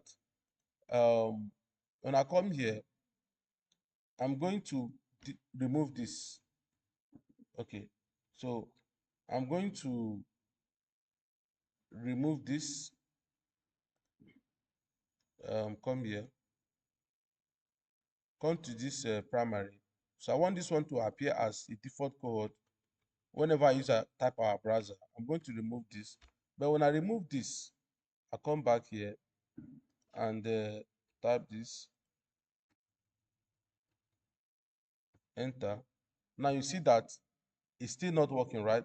Now, but what we need to do is that we will need to come in this part that is here and tell them that, okay, I want you to recognize the cohort list. So take this man up here. Let it be at the first so that we will not have issue. So I want this cohort list to be the first. So here, remove the part and leave it empty so that whenever you run this particular part, it's going to run this particular file first. So let's go back there and then click enter. Now when you click on enter, so let's check and see what is the problem. Check our file issue and see. Indentation. Indentation, sir. So we need to run our, okay, I think there's a problem here. Okay, make sure say they are equal. No, not really. Okay, let me have comma here. We need to add comma. We add comma here so that to avoid issue. You can remove comma at the part one, but always add comma to avoid any issue. All right. So let's quickly run this down. All right. You can see immediately you visit the site, you are going to see a default page asking you welcome to what, to work cohort the listing. So if I want to go to cohort 20, this will automatically become a default site. So when you come to the view, what we do here, this automatically become a default. So when it comes to its own view, it will call this first page as a default because it doesn't have any path, right? So it doesn't have any path. Let's call the code, and then when you come here, we can slash and then have this as code 20, right? So let's move ahead on what we are designing. So the next thing we are going to do respect to this is, let's create another code. I'll just copy and paste. Another code, I'll just copy and paste. So let me say this will be code 31, and this will be code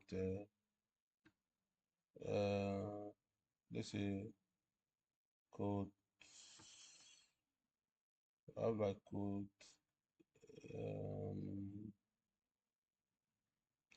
code I have code 15, right?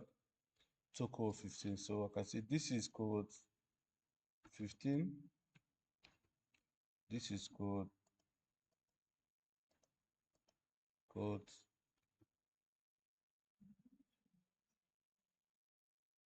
15, and this other code 31. Code 31. Code 31. All right. So code 15, code this, right? So run them. So what we are going to do here is let's create a view for this, right? So we come to this view here. I can import a code 15, import code 13, right? So I'm going to create command here, then create my path, um, cohort,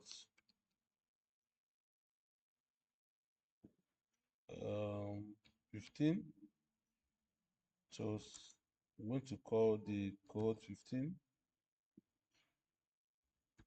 then name cohort 15. You can give it a different name. Don't necessarily mean they're going to be the same name. What's the cohort 15? All right. So let's also add the second one, then copy and paste lazy writer. This is what it is. So copy, and then you paste this here. Then we also have cohort 31. 31. Cohort 31. So let's call all this. Let me call cohort 15. When I come here, um, sorry, okay. Then let's call cohort 20, cohort 20, cohort 15. You can see a green of cohort 15. So these are like how you are going to be, rendering your code. Now the problem we're having here is that it is we can use one view instead of writing multiple view to achieve all this. That's why Python is very good. You can use all this can be at one view. You don't necessarily need to be writing view for each of the code. It look very childish, right? So but I want you to look at this and understand this concept before we move on. You decide if we are going to write multiple view or we're going to quickly do some few projects and then we'll move on. I'll call it a day for today. So any person have any question that any area need clarification, things I want us to clear before we move on. Yes, I have a question, sir. Hmm.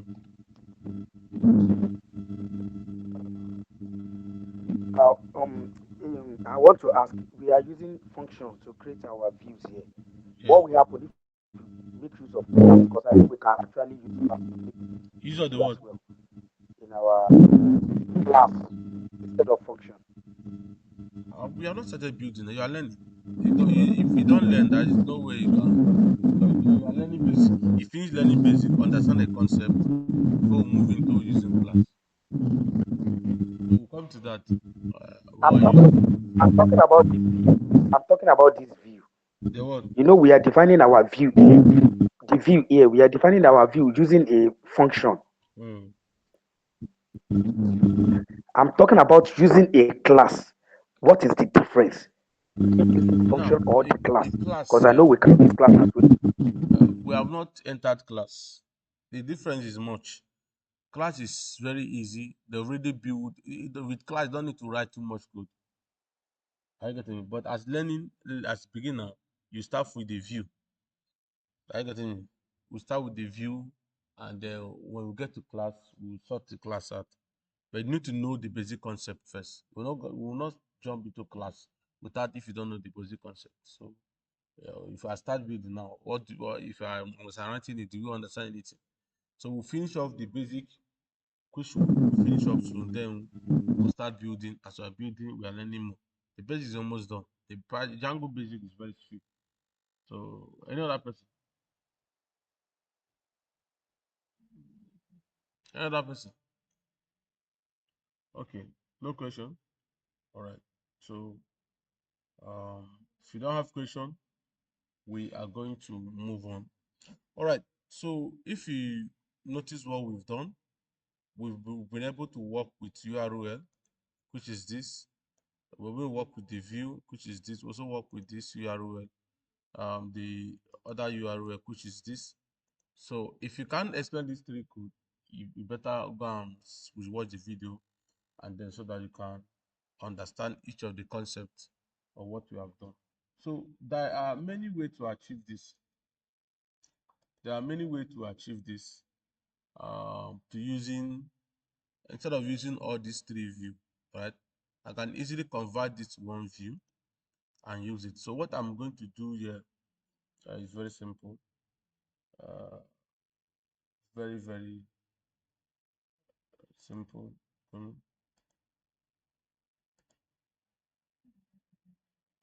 So we can quickly convert this to a very simple algorithm. So what we are going to do here is I can come here and I can create this dynamically. I use this as one view. So to use this as one view, I can come here and um, can say define cohorts. So inside this cohort, I want to allow user type in their cohort. Are you getting me? I want to allow user type in what their cohort manually, because I will not just type code 20, right? And then boom. So I want to see how I can get this dynamically and then display each cohort the user have typed, right? Let me say here I can come here and pass in the request. Then I also want user. I also want the content should be dynamic, right? Then I can say I'll come here and say cohort underscore number, right? Cohort. Let me say cohort name. If I use cohort what name, right? So now what I'm doing here is that I am allowing them to pass in cohort name and then the request. So inside this cohort name, what I'm going to do is that I will say if cohort underscore name, which is this man, is equals to let's say cohort 20, right?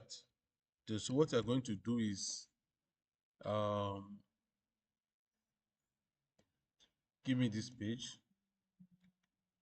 Or what you can even do instead of returning is what you can do is you should let me save this. I want to save cohort so that I can use a variable for it. I can say cohort underscore text equals to none, right? Let me just do that now. So I can say if cohort is equals to 20, if cohort is equals to 20, I call cohort test.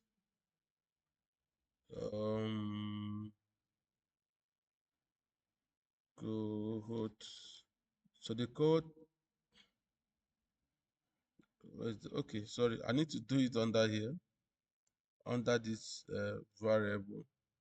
So yeah, under here. So if cohort name equals to this, I pass in the cohort name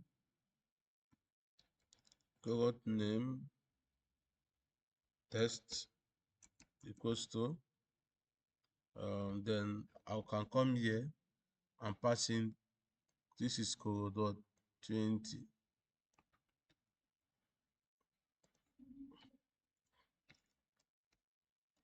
All right. So what I did here is that I want the user to, but remember request. When we talk about request, we're talking about um whatever that is coming in here. So that is request. What the user is requesting, and then send it to the server. So I want this place to be dynamic, right? I don't want when you come, you type it into you want. So if whatever the user enter in the browser is equals to this, it should then display what this. Then you can copy this and paste here.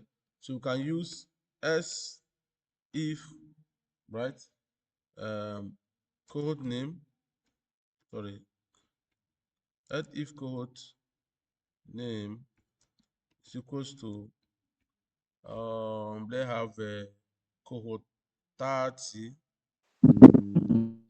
cohort 30.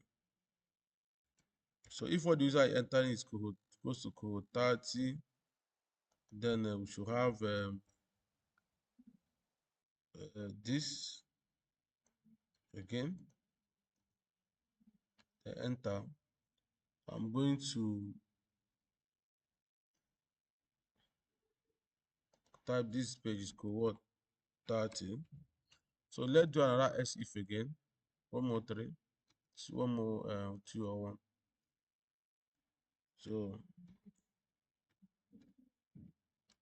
So move in here, make sure say it's in the same line. All right. So enter. If the code is code what code do you have here? Code 15. That's one 15. Okay. Think. Okay. This code 30. This code 30. This code 15. This code 15. Code 15.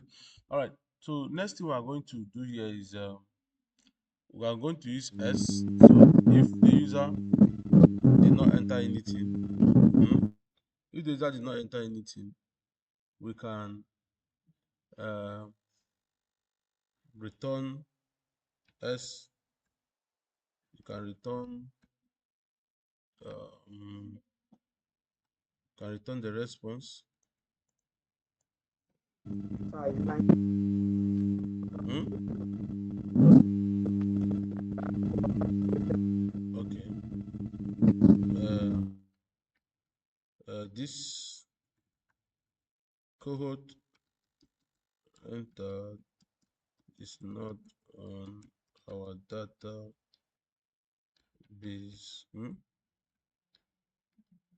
On our database, right? So code enter is not on our database, right?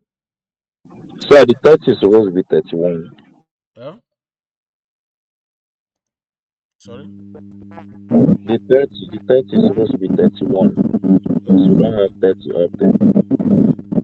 15. Yes, 31. 31. 31. All right. Now, so we decided that instead of you having this, all this is in different view, we can have this. So what we are going to do, we are going to comment on uh, all this. Then inside all this, we are going to create um, a view that will allow the user typing something. When we come to this view URL, we remove this because we no longer need them. Then these two can quickly comment on them, right? So then we can also comment on this one. The first one we need it because we need it so much. Then remove the comma. All right. So what we are going to do here is that in Django, right? If you Django allow you to work with what's it called? Work with dynamic if content. So if I want to add the dynamic content here, what I'm going to do is that when I come here, I call the path. Then inside here, I can call a placeholder. So this thing means a placeholder, right? A placeholder. So I can decide to add any placeholder here. Let it be month, sorry, cohorts or anything. Enter cohort, right? So inside this enter cohort, I can then come here, add in comma, then call the cohort list, then comma, the name, then cohorts, right? So now if you look at what I did here is this, I want user to enter their cohort information, right? So if you come here and to the browser inside this cohort, and enter something that is not there. So let's quickly view that. So let me check my browser. So cannot import, okay, cohort lists. Okay, let's check, let's confirm what is there. Cannot import cohort lists. Okay, hold on. Let's confirm if the cohort list is there in our view. Cohort list is there. Okay, let's, this one is not here. So and another thing is that we are using one view, so you can say cohort, right? Let me confirm if that is the name. Cohort, all right. Okay, fantastic. So place this to cohort.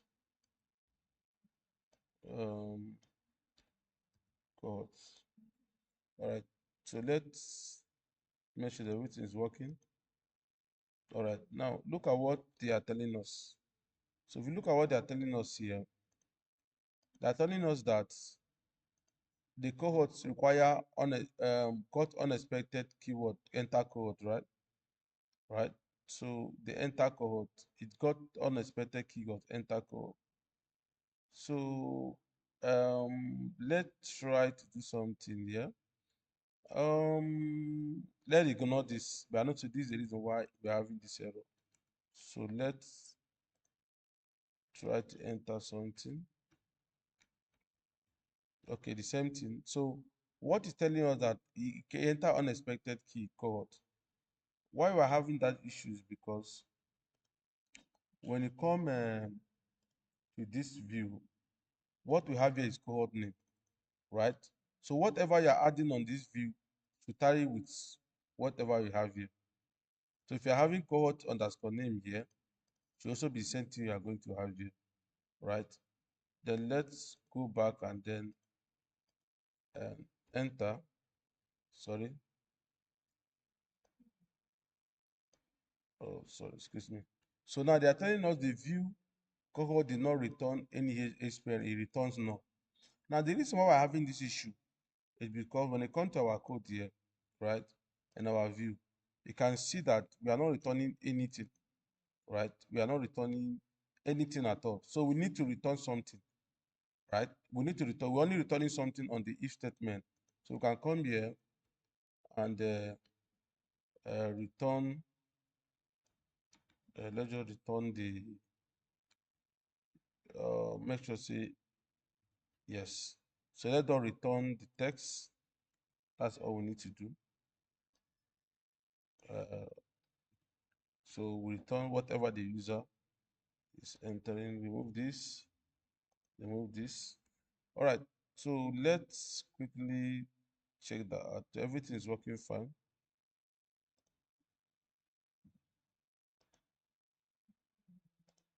So let's enter.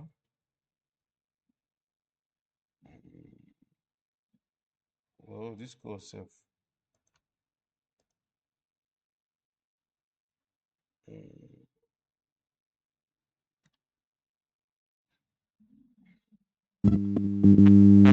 Okay. Okay, let run this nigga. Let run it. Our server always crashes as usual. So now notice that when we enter, I see we enter code 20, right? Then let's enter cohort 15. You can see we enter cohort 15. Now let's come back here and enter cohorts. You can see the code we entered is what is not in our database. So this is how you can be able to get things dynamically. You can even get it from your database, right? You can get this in from your database and then pass it, allow your user to be able to pass this information here. It is very simple, right? Now, the another thing we also want to do, I would like to show you guys before we wrap it up for tonight, lad. I like to show you another conversion, how you can convert, let's say, a number, right? How you can also convert it to a number. So remember, the one we did is how you can convert to, you cannot convert it, but we'll see how you can convert to number, right? So this is what I'm going to do. How you can be able to convert that, how you can be able to convert that view to number, right? Now you can say, can come here inside this view and it creates define cohort name by number. So want them to use number, right? Want them to use number instead of using code. You can come and type number 4. Then we tell you that you are in code 4 or code 20, right? So inside here, we are going to have the same, let's say, a request as we have the other there. They are going to have a code underscore num. To remember the challenge that we have here. So we don't let not repeat that again, so that you know. Then here we are going to have we're only going to return, let's return the number. Yeah, right. Let's just return the number. ACTL response. So let's return whatever the user have entered the code name. There you can say code number. Let's return the number. All right. So what we are going to do, one display. Now when you come here, what we use here is a placeholder. We don't. So what user should enter is a code name. So code name is also a number. So we can then come here and say string, then dot. So a string. So this will automatically convert this into a string. Now remember, if I come here now to the home page, when I come to the home page here and try to reload this, then try to type 4. Okay, that's exactly what we have. So let's go back here and then let's work on this view. So copy this and come to view. Inside that view, we're also going to copy this as well. Going to have this. Then yeah, we'll pass in, let's check at the core parameter. Let it be the same with this parameter. So pass it inside here. Then so we're having you're having integer int, right? We're passing this man here. Sorry. Okay, let's pass this here. All right. So yeah, I can call cohort underscore by number, right? So let's go and call, let's say I call here, come here and call 1. Enter the conservable. So let's come back there and see. So code by number. So let's check our code again, make sure that everything is working perfect.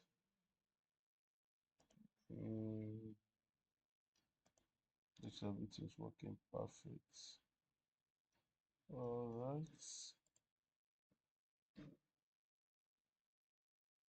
Okay, Let's check something.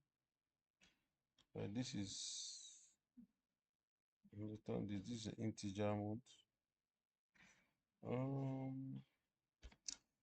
right. So we num. Right. So let's come here. Int. Make sure that you need to put comma here. We're having issue comma. Make sure that you put comma here. All right. So let's go back and check our site again. We're having code not found. Okay. So let's see how we can add a part here. Let's say num slash code by number, right? Let's use this code by what? By number. So what you are going to do here is that slash code by number. This is overwriting. Are you sure everything is right? There's B in that num. There's B. No. Let's check something. There's a problem. Slash number. Okay, now it's working. So if we put 3, this is what I'm going to get. We put 7, this is what you are going to get. Have you seen it? Now, the reason why we are getting this 7, let's try and put something that is not a number and enter. You notice that it's telling us what? Not found, right? So you can also use number, right? 3, you can see what we have. So whatever that the user add here, in this view, what we are doing is to return it. So whenever you add anything here, remember that it's going to be called from the browser. So we are returning it. So why this one is a string? If we come here and return code 31 from here, of course, it's going to tell you that it's not found, right? So when you move it and come to code 31, and this is what you're going to get, we are going to get what? A number. So this is how you can have multiple dynamic features in your Django. And the reason why I'm teaching this is because we are going to be needing it when we start building with database, how we can get information in database. So you look at few things that we've done. It's very simple, and more practice will help you understand more. I know that we need more practice. So we are not started building project. I'm not started giving assignment now, but we need to understand what we are doing. So the assignment is redo the same thing I've done. Make sure you understand each line of the code. And in the next class, we are going to be looking at how to install a template, and then today we've learned how to work with view and the URL. So next class, we are going to look at model, templates, and Django admin file.py for our app. So we're going to look at, please write this down and send to me so that, please, are you there? Are you Yes, there? sir. Yes, sir. Okay. Yes, sir. So the next class is going to be, if you go and read on Django templates, Django model, Django static files, and then Django admin, Django um, man, admin.py. Send this at the next class. So that's what we are going to be looking at the next class. How to connect your HTML, make it work with your model. So we are going to see how you can improve this particular application, right? How you can improve this particular application that will help us get list of things. You also learn how we can work on database using filtering. So always explore in your Django, and hope to finish it up and then start building our project. We are almost done with the what's it called, the done with the